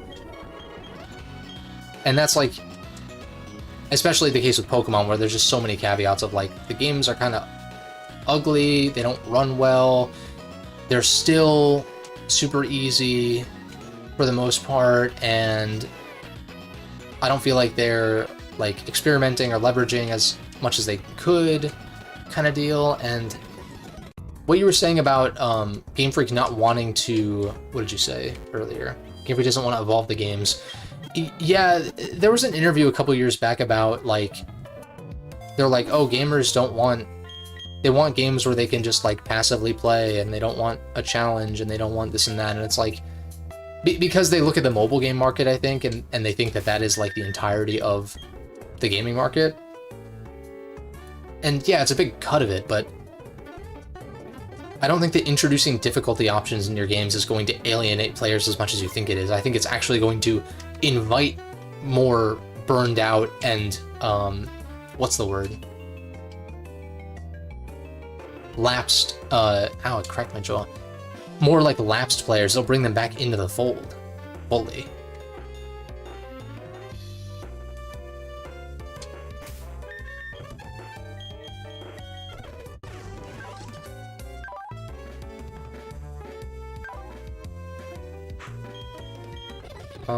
Let me... I think I cleared everyone down below there.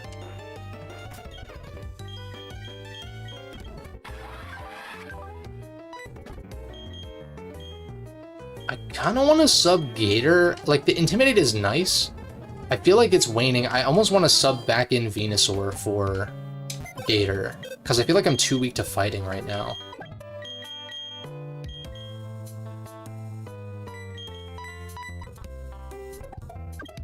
And I also just got a Big Root, which is, like, really good for Venusaur.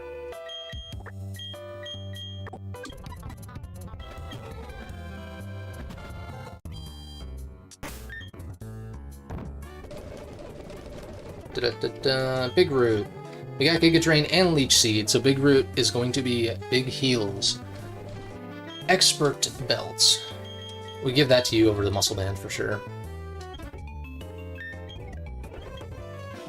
King's Rock, Quick Claw, Expert Belt, Wise Glasses, Big Root, eventually Toxic Orb.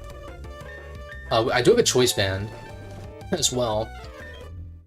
My team is kind of lacking in physical attackers right now, though, so I don't really see much of a use for it at the moment.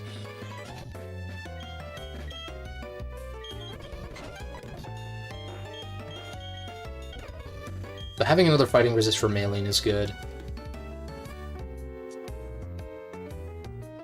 I don't know, I've thought about redoing my Pokemon tier list for, like, the millionth time.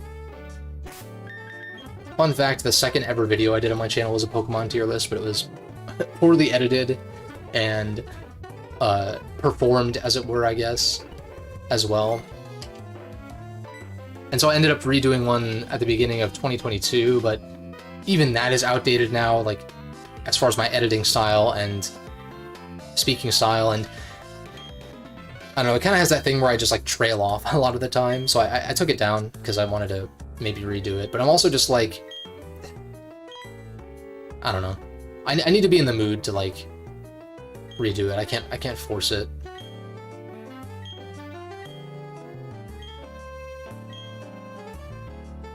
Because it's just, I don't know, it's just exhausting, TBH, like, talking and thinking about modern Pokemon and what could have been and all of that. And I feel like I kind of encompassed that pretty well in my wasted potential video, so it's like, I don't want to, like, just repeat myself kind of deal. If I were to even touch on that in the tier list, I guess the tier list should primarily focus on the games that I'm actually talking about, and not necessarily the modern context. But at the same time, once I get to talking about the modern games, it's hard to avoid that, you know.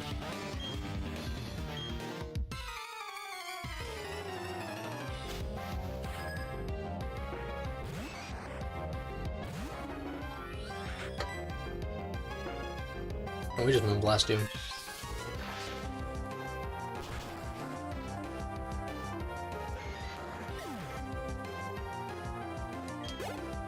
Alright, we're getting close to the end, finally.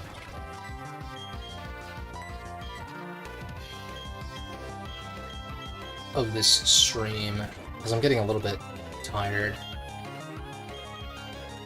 There's Leech. Poison Jab again.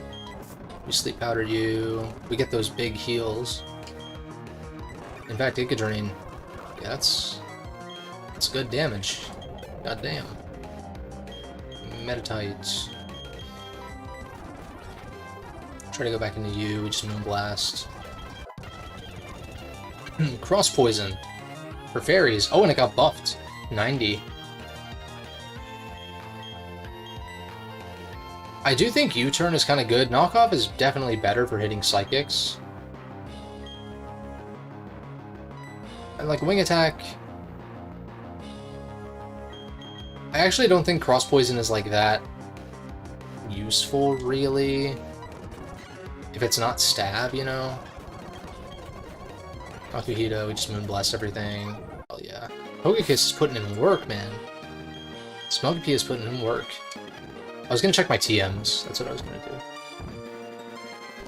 do. Declaw, Water Pulse. Does Togepi get this? Oh, Togekiss gets Water Pulse. For that extra confusion chance, maybe. Lucario gets Water Pulse? What the fuck? Calm Mind. Togekiss doesn't get that, unfortunately. Bulk Up. Let's see, Taunt. Gliscor gets Taunt.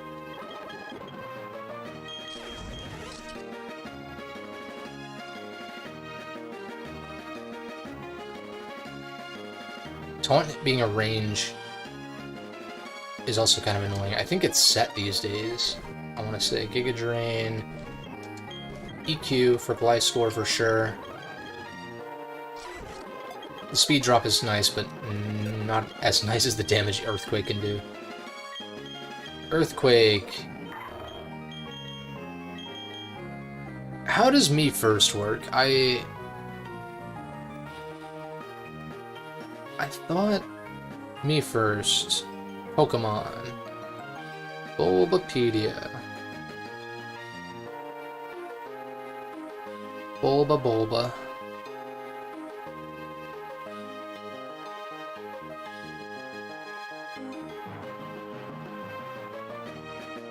If the target has not made its move this turn, but has selected a damage-dealing move, Me First copies that move preemptively and increases the power by 50%.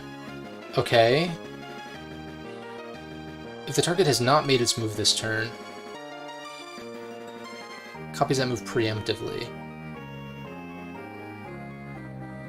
I want to say that's, like... I thought... It's just because it didn't trigger the way I thought it would the one time I tried to use it, and I'm like, if I get Rocks up, because I know Lucario is Sash, because someone was saying that in, like, the first stream, I think. If Maylene's Lucario is Sash, and we get rid of the Sash with Stealth Rock, and I Me First when she goes for, like, Aura Sphere or Force Palm or Close Combat, then I outspeed and kill it. I say we try it over giving Earthquake, because Earthquake kind of has similar coverage to Fighting anyway. Return, Dig, Psychic. Lucario definitely learns this, yeah. Shadow Ball. Brick Break. I'm at the point where, yeah, the Force Pompera is nice, but Brick Break is more damage and can break screens if we encounter that. Your target may need to be faster. Well, that's good, because my Lucario is pretty slow. So it's possible that I did outspeed whatever it was before. Double Team, Reflect, Rock Tome.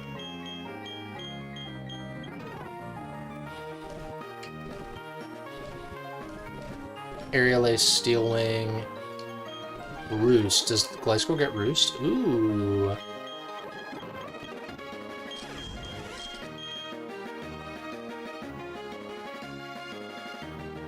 I mean, obviously, in a non-hardcore Nuzlocke where I have healing items, technically healing moves are not actually worth using.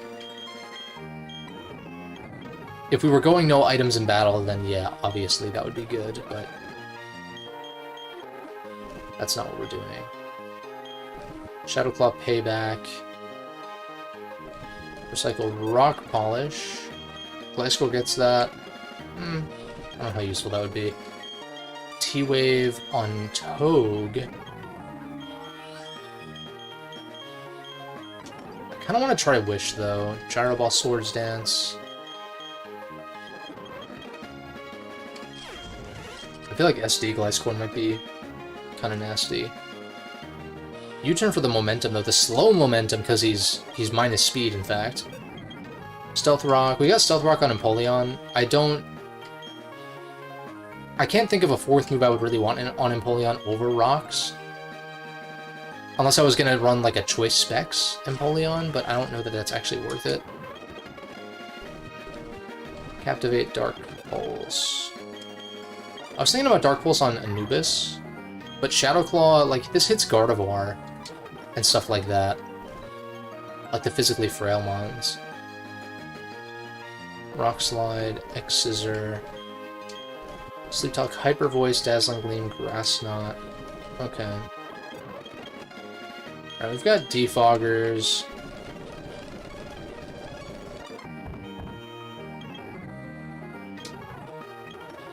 Wait, how many Brick Candies do I have? 3?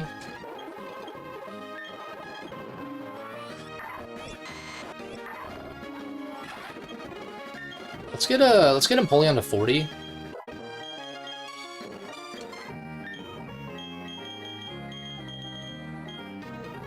And then obviously, everyone else is like kind of underleveled, because I've really prioritized Empoleon's levels earlier. Let's actually progress, though. That's right, I don't even need to fight this guy. Whoops. I'm gonna sneeze.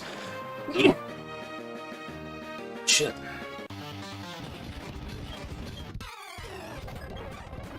Primeape. Moonblast. Ariama. Moonblast. Holy crap, this thing is strong. Moonblast. This is fun. Click Moonblast, win game.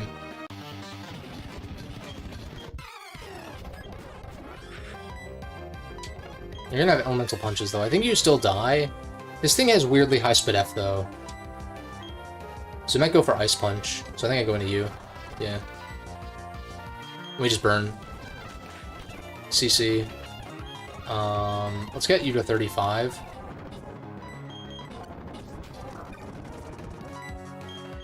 I really wish this was Thick Fat. I might have to gen that in, possibly, since I might not use Mammo anymore, since I have a Gliscor for my ground type. HJK? I've got Resists, though. Hitmontop, you might have Bullet Punch. Fake Out. Burn.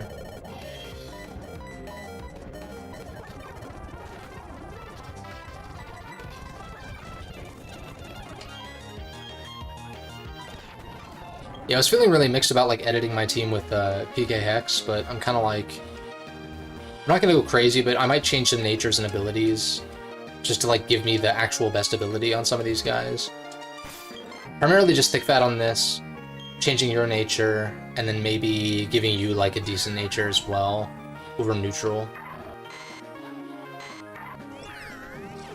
And then just dealing with like the brave on these two, and then just sticking with modest and timid because it's already good. Maybe giving this like a... I don't know, maybe like a plus defense or something, or plus SPDF. Maybe plus defense could be decent, I don't fucking know. I'm still torn on it. It just depends on how punishing this game is going to be.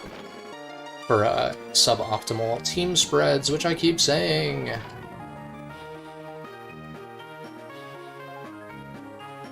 We got one more trainer to fight.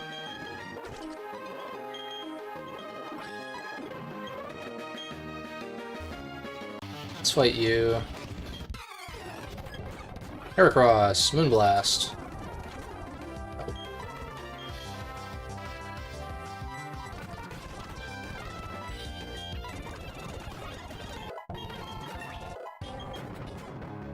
Because I'm just going to use a rare candy on, this is... I feel like Rotom Heat. I feel like Heat... I mean, like, having a Fire type is good. But... it's so shitty, like, having... Well, I guess, no, Ganja is a Water answer. Yeah. That's what it is. Having a Grass type. But having my Electric type be weak to Water is, like, kind of unfortunate. For sure. Alright, so that should be all the trainers. I want to say the tires reset. So if I'm going to go heal, I'm going to go do it now. And I might, chip... I might chip, or not chip. I can rare candy you. I was going to say I might chip this up to 35 with some wild encounters, but... that's fine. You're at 30. I'll keep the EXP share on you, I guess, for now. Level 30 Gliscor. Like, the thing is, if I put the Toxic Orb on it for the battle, it might actually be kind of good. Depending on what she's got. But she's probably going to have, like, Ice Punch and shit. Which I gotta watch out for. So I gotta kind of play between, like, Close Combat, Ice Punch, Bullet Punch, stuff like that. We'll give it a shot. I'm not, like... I lost to Fantina first round, so I'm not, like, too hung up on doing this first round.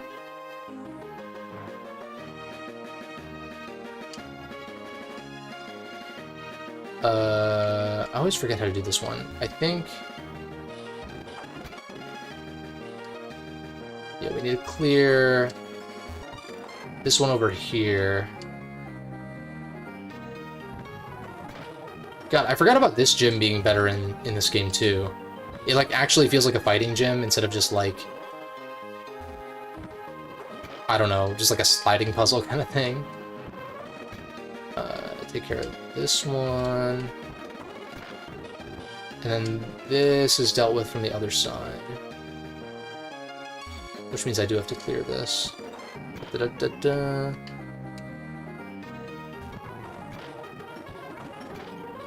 Flip. Now... boom. As far as my lead... I think Empoleon lead. I don't think Empoleon's going to be that useful in this fight because it's, you know, weak to fighting. And so if I can at least get rocks up, and assuming she doesn't have a Rapid Spinner, like a Hitmontop or whatever.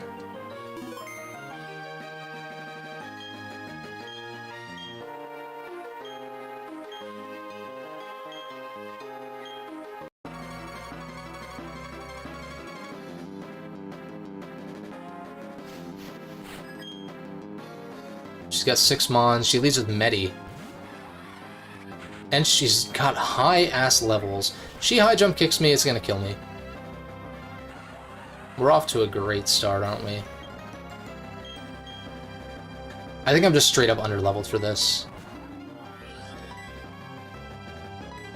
I Moonblast, she Ice Punches. Oh my god, and crits. Okay, I'm soft resetting, no. This This is not the run. Shit. This is a problem. Medicham moment straight up, dude. This thing is strong as hell. If I got a quick claw proc and got rocks up, then I wouldn't be too mad. But it's like, I don't really have an answer for this. I want to say it even one-shots this thing, even if I burn it. So, like, what if I led Rotom? I just want to see if I can kind of finagle my way through this, or not, or if I just need to straight-up grind. Get everyone up to, like, 38 or whatever.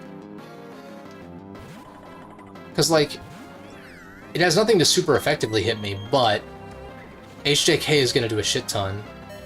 Oh, we lived and we landed a Willow. That's insane. Oh my god. Yeah, Pure Power is nasty. For show.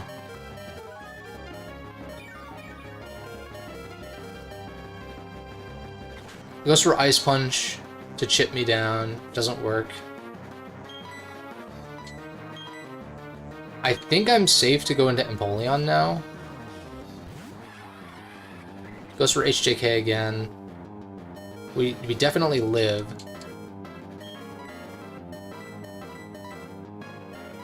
I'm playing a risky game here. I just want you to miss one.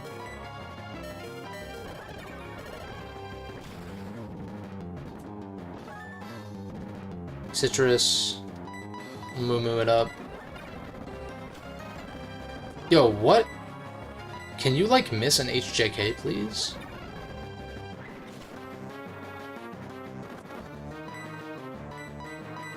I'm not trying to potion stall, but it's like...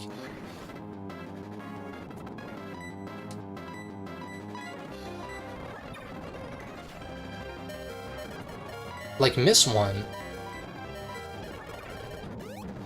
Okay, they Hyper Potion, which means I can get rocks up. We Quick Claw proc. We get the rocks up. Now... The problem is it has Ice Punch. So Smoke Pea and Bruce don't do well. Yeah, Hydro Kick never misses when my opponent uses it, but when you use it, you die. Straight up. If this was Thick Fat... If this was Thick Fat... Then again, it probably has Zen Headbutt, to be fair.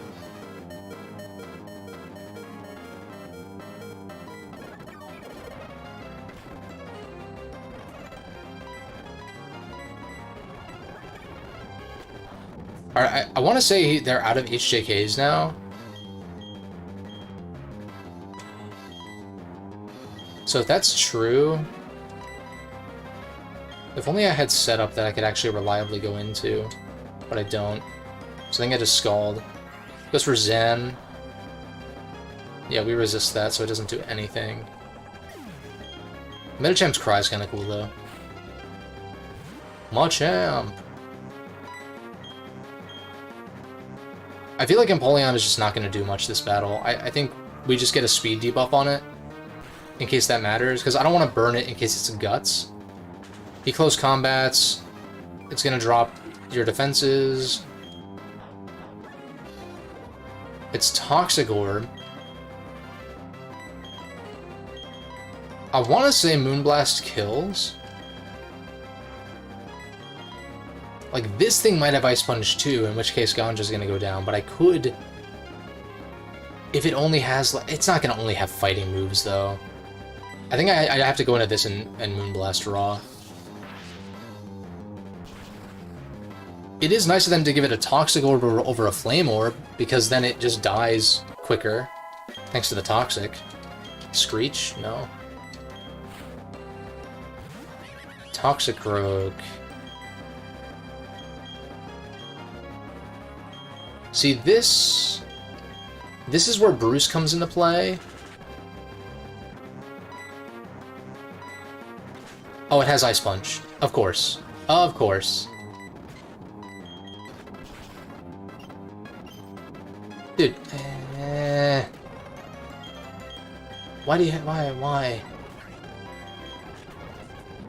I should have just gone into this and burned immediately. That was bad. Dude, Smug... Smug is still alive, right? Yeah. I wish I just didn't sack 2 mons for no reason. I just discharge. That sounds wrong. I'm gonna heal this.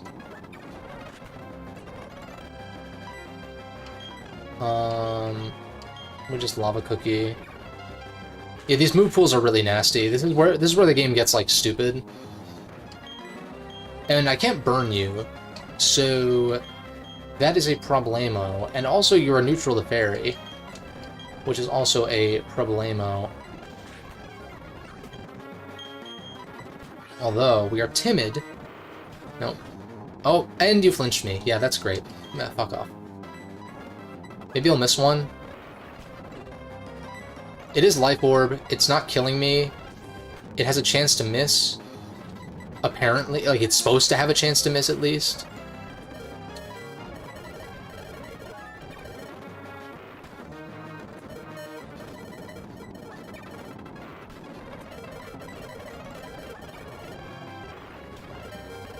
Dude, this... everything has no guard. All of her mons have fucking no guard. I swear to God. I just super just in case, because Rock Slide does way too much. Luke, not your last. I think I just Moo goes has the flash cannon, destroys me. Alright, this is where the me first comes into play. Why? I don't understand how this works. Alright, new plan. I'm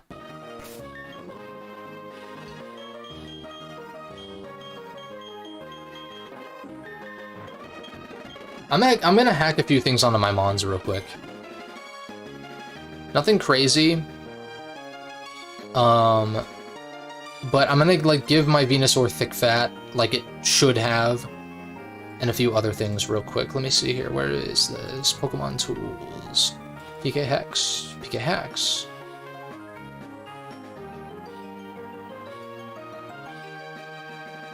Open. Oh, it's because it's using this. So I have to close out of the game real quick. Pay no mind to the man behind the curtain. Party. View Venusaur. We are going to give you Thick Fat, because that is actually possible in this game.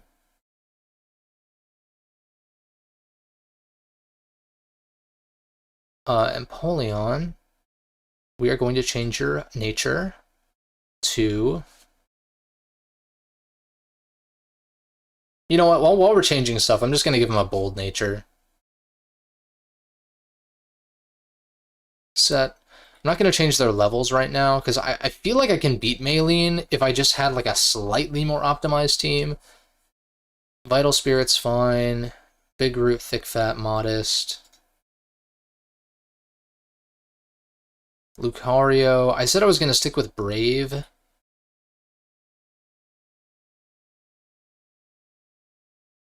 In fact, what if I go bold on Rotom, though? Instead of neutral. And then maybe I go plus Spadef on Empoleon? Nah, I feel like bold is better on Empoleon. Its Spadef is already, like, really good by default.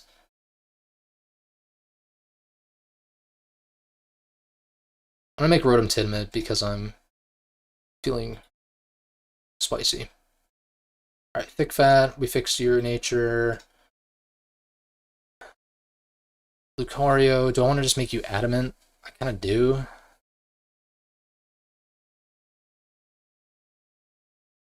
Yeah, we'll just make Lucario adamant. Set. Gliscor will go, we'll go Impish. Or, maybe it won't, I'm just gonna set these and, like, never touch them again. I'm not gonna, like, change them for every gym battle, because I feel like that's too much. I feel like, dude, Spadef Gliscor is really nasty, because it has really good defense by default. So I feel like...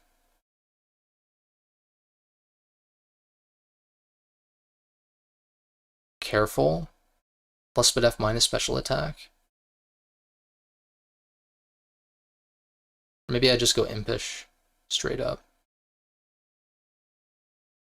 Because I've kind of got speed F mons already. With like Empoleon and whatnot.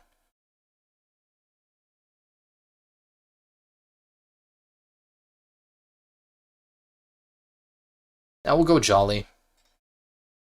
Fuck it. Jolly, Poison Heal, Timid. Timid is fine on... I kind of want to go more defensive on Rotom, though. So maybe Bold Rotom, and then maybe...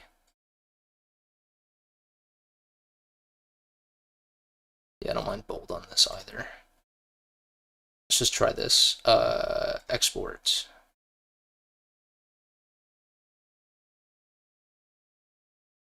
Okay.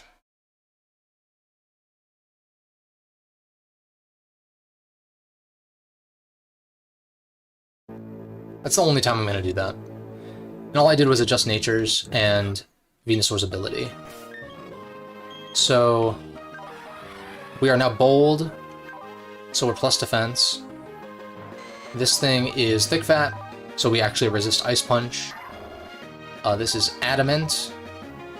Instead of being minus speed, this is Bold, just because, like, I don't know, having another defensive mon is, like, not bad. And this is Jolly. Because this thing has high speed F and so does Empoleon, so I feel like that's fine. This thing has good speed F too, actually. And so, we're going to lead Rotom. We're going to try this again without having to grind, because I think it is doable.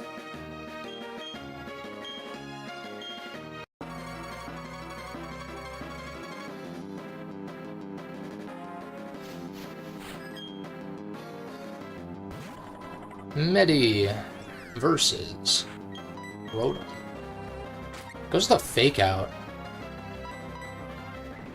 Does HJK kill me from here? No way, dude.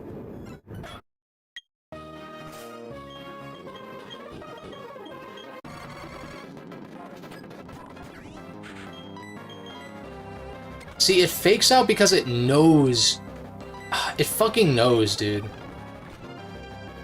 That it can't one-shot me with high jump kick. That's so annoying.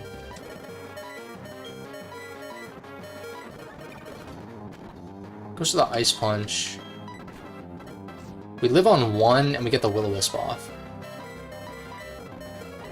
I heal back to full. Goes for Zen, misses, which is really good, which means I can Shadow Ball, which is super effective. I can bait her into using the Hyper Potion as well, which she should use this turn. Yep, there's a Hyper. We Shadow Ball again. And then we just Potion Stall until it dies. Although maybe I should have gotten Rocks up. I can't burn you.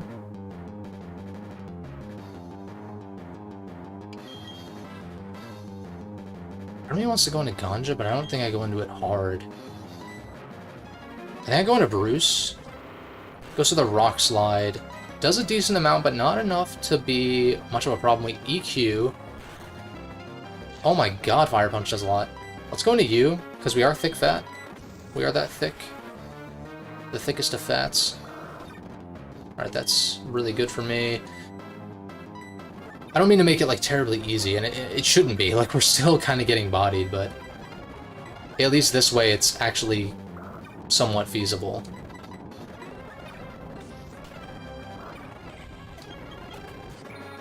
Gallade, you're gonna go for Psychic Move. So I go into this on Psychic Move.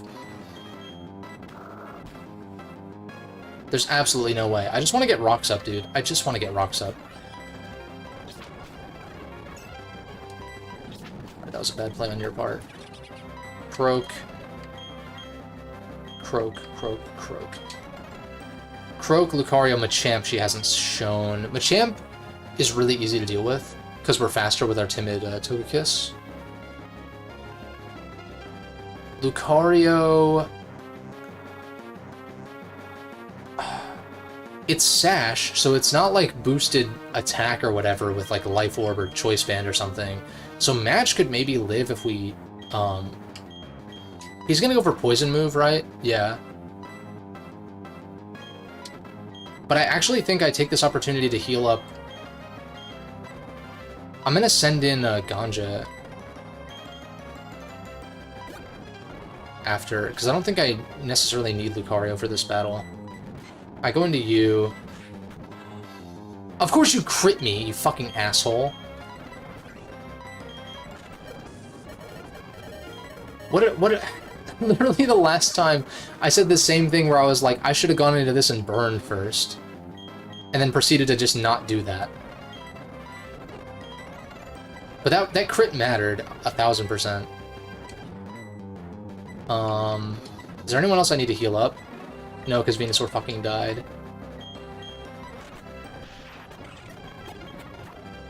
Lucario. Aura Sphere barely doesn't kill us. We get the burn, which it's special, so I guess that doesn't really matter. But it means I can somewhat potion stall this. Which I know, riveting gameplay and all that, but you know what?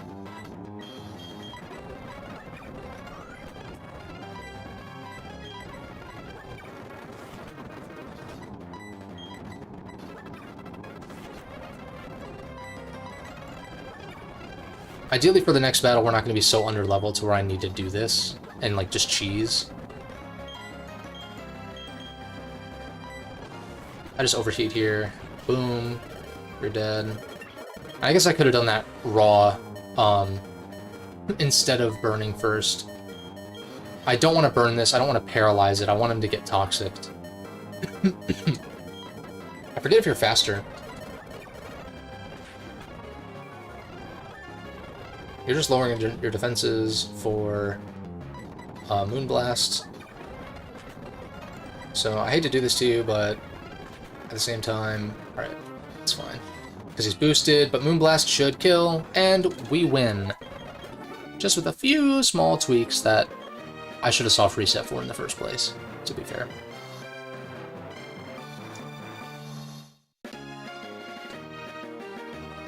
I don't give a fuck. This is my damn playthrough. If anyone has anything to say about it, go play your own playthrough.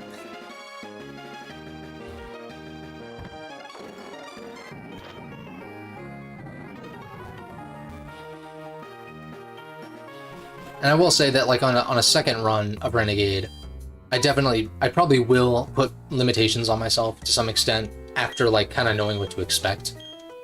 But on our first play, it's kind of just like, let's just build a fun team with decent stats. These aren't even optimal, like, IVs or EVs or anything either. I'm not going to touch that.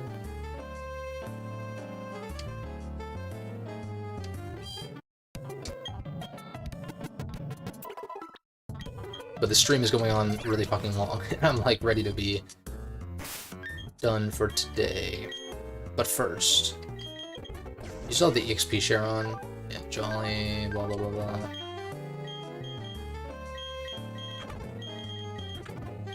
Venusaur is such a cool mon. Dude, I love Blastoise too, but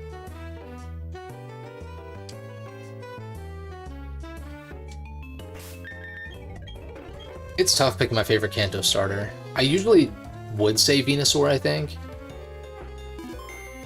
overall, but that's mostly when it gets, like, thick fat and stuff like that, which is when it Mega Evolves officially, but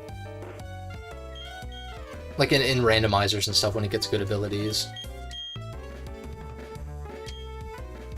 This is a double battle, but we only send out one.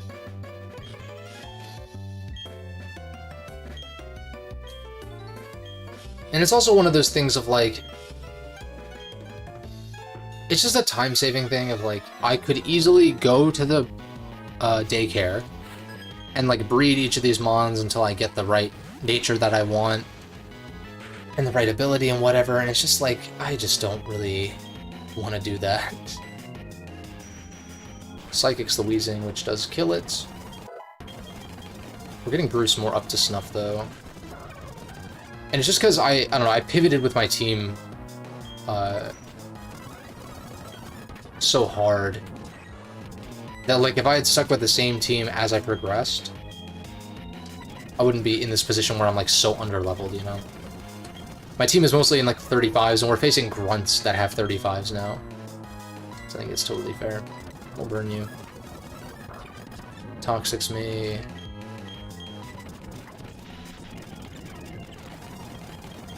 Mementos goes into Dustox. Me first is really bad. That move is so shit. I'm going to you. Discharge. Didn't end up mattering. She basically just hard carried with her Kadabra. Oh, she has a Pilot Wine. Actually.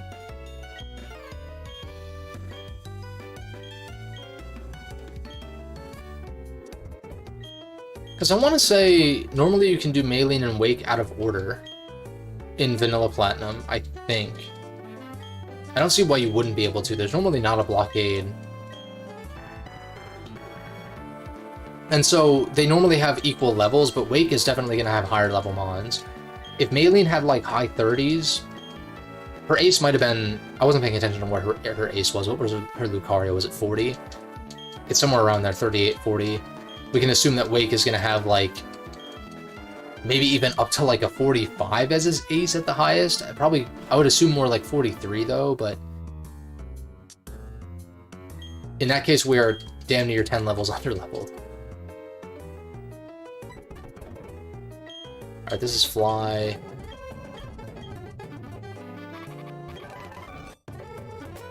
Obviously, Fly not like the greatest thing ever in battle, but it's better than Wing Attack, and... well, kind of. Oh wait, they actually buffed it. Doesn't Fly normally have a chance to miss? Isn't it usually like 90, 95? Now it's 100, 100? 100, 100? No, 100, 100, 100?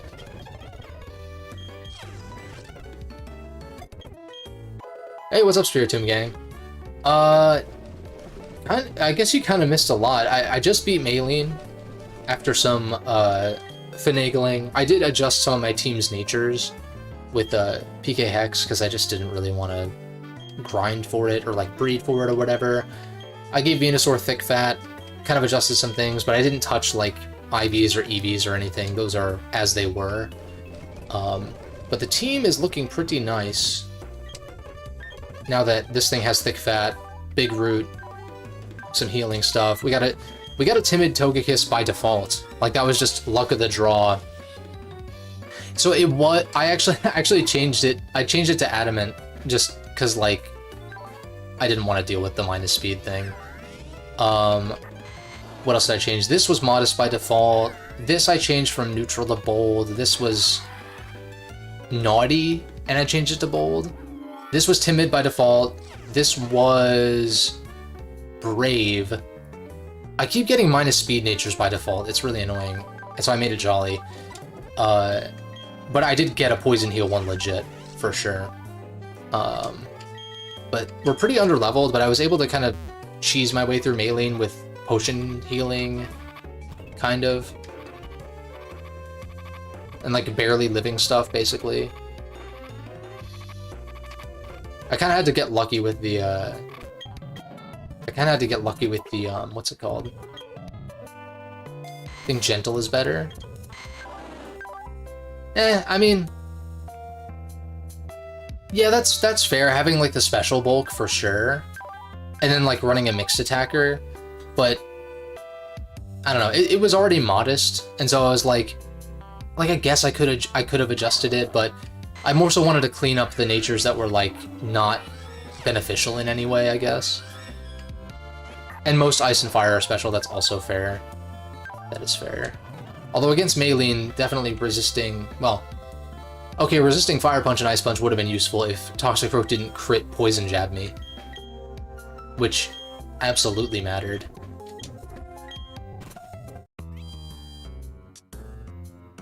But we'll see. If the game... like, obviously the game's gonna get harder from here on out, but... if, it still continues to prove to be an issue, then... I'll consider making more adjustments later down the line. I think it'll be fine. Of course, if I decide to do Battle Frontier, then yeah, I'm fucking PK hacking, like, perfect IVs and stuff, but I feel like for the main game, it's fine. I've never really... I don't know why, I never really messed with, like, Battle Frontier stuff in these ROM hacks. And I feel like that would be the way to do it, though. Like, when you would actually want... Ooh, Nidoking would be kind of cool. We already have a Poison type and a Ground type, so I feel okay. Energy Ball. See, Nidoking... That's when, like, Aurora Crystal drops. I feel like I want to use, like, Nidoking. I'd probably run Typhlosion. Kind of thing. You know, it's like post-game as a joke. How did that go? Like, I don't even know, I assume that a lot of the changes remain, but did they make specific changes to post-game stuff? So this is like all the trainers are there.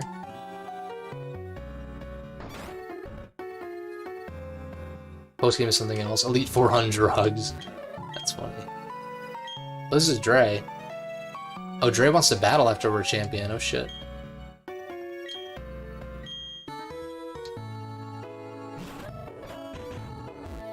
Dude, Dre's got a sweet... He's got sweet digs. Look at this. He's got a pool. Kind of small pool, but you know, it's a pool. PP up.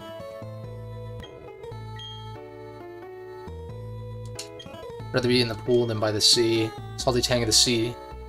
Tastes like my tears after a hard day at work. That's funny. I think battling these guys is worth it. What do you mean by that? Is that all E4 members in Cynthia now have 4 random teams they could use? Ooh. And that's for the rematches? That's kind of cool. But also, like, obviously very difficult to plan around. I say let's, Alright,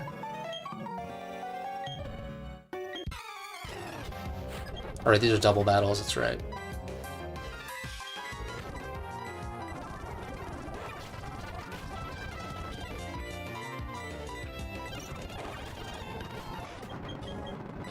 I say we just speed our way through this and try to wrap up before the 4-hour mark, if possible. Try to get these guys like up to a more proper level. Lopunny, Blaziken.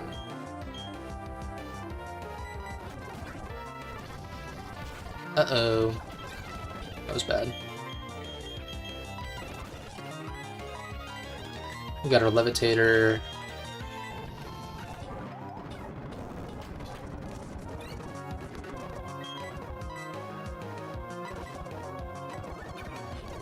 Oh wait, this is actually kind of a nasty combination. Because we got a electric immunity over here.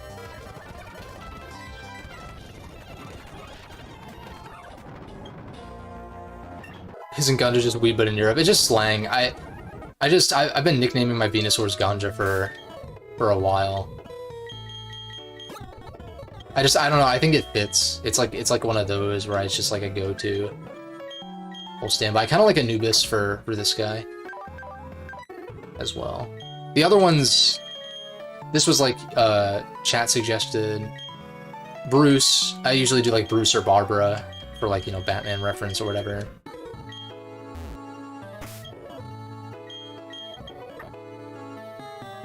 It's unfortunate this thing died. I guess I could rare candy it, but... Actually, you know what? I can heal down here, right? Alright, yeah, let's try to knock out these trainers, then we can pick up from the resort next time. My Lodic...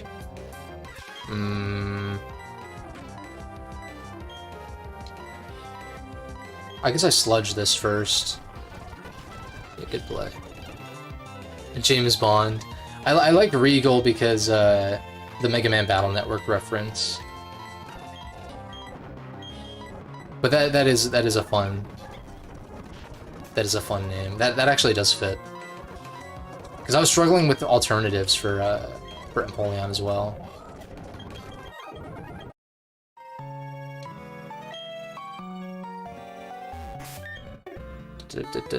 All we have is Moo-Moos.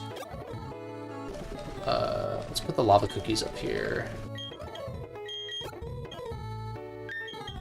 And yeah, what I will not be doing is genning in rare candies, because I don't want to do that.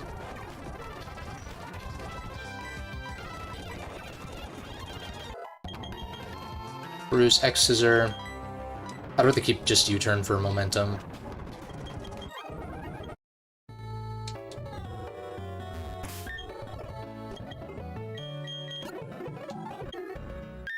Alright.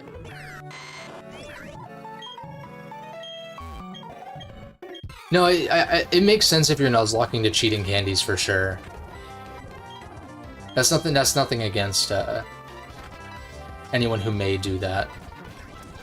Because it just saves time on grinding, which is something that I was like kind of talking about ad nauseum earlier. About like trying to avoid grinding as much as possible, and like, yeah, I could gen in rare candies and do that, but it's also like, I don't know.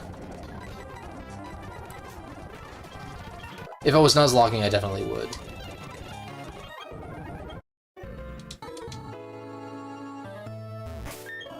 Alright, making pretty good time here.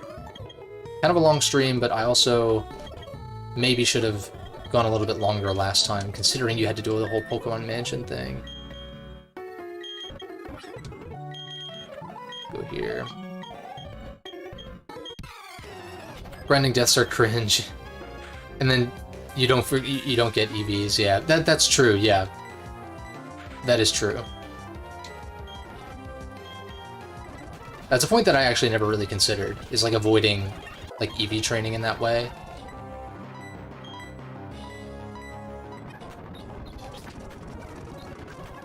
Nice, we broke through.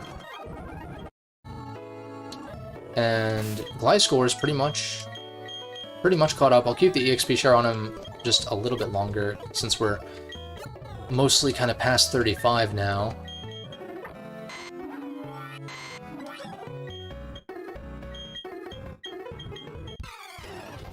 Right, exactly. Yeah, without getting EVs, then you can grind specifically for whatever you want for that.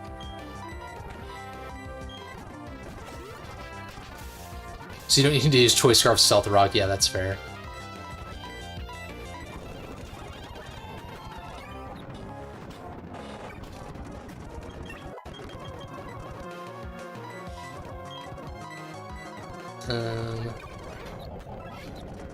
That's great.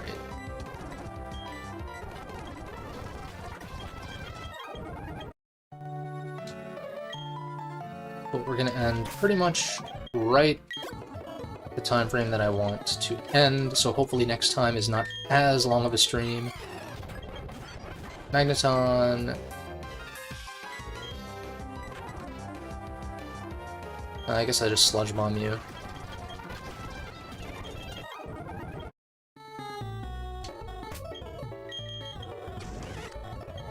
Yeah, let's get... Gliscor should just barely hit 36, and then I can give it a rare candy to get him up at 37. Which is perfect. I should have led you.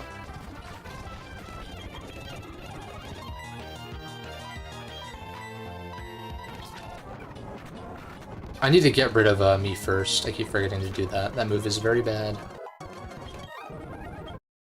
It probably has its utility, but I haven't been able to figure it out. Okay, we use this last rare candy to get you up to 37. And we give you that Toxic Orb I got from the game corner. Beautiful. A secondary Razor Fang.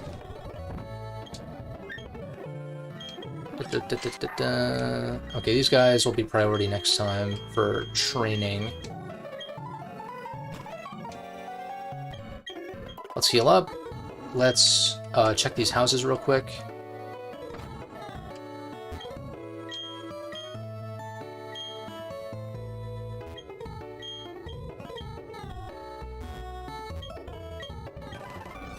Trick Room. Interesting. Well, with all my minus speed natures by default, it's like, do I run a Trick Room team? But nah, probably not. I don't know. I know the Sweet Key is like somewhere around here.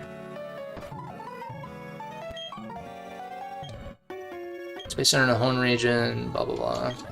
I remember that rumor about how to get Deoxys in I just forget what this is. It's somewhere down here. Yeah. Let's check this out real quick and just see what's in here. There's your key. Boom. Oop. White flute. Cool. Alrighty.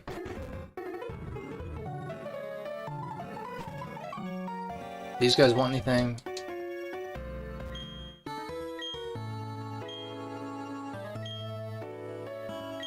Oh, Magmarizer. And Electrolyzer. Sick.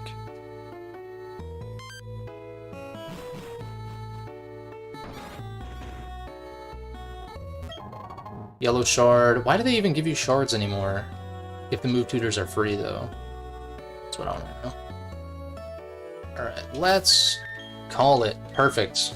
4-hour stream. Maylene's done. Next time we do Wake.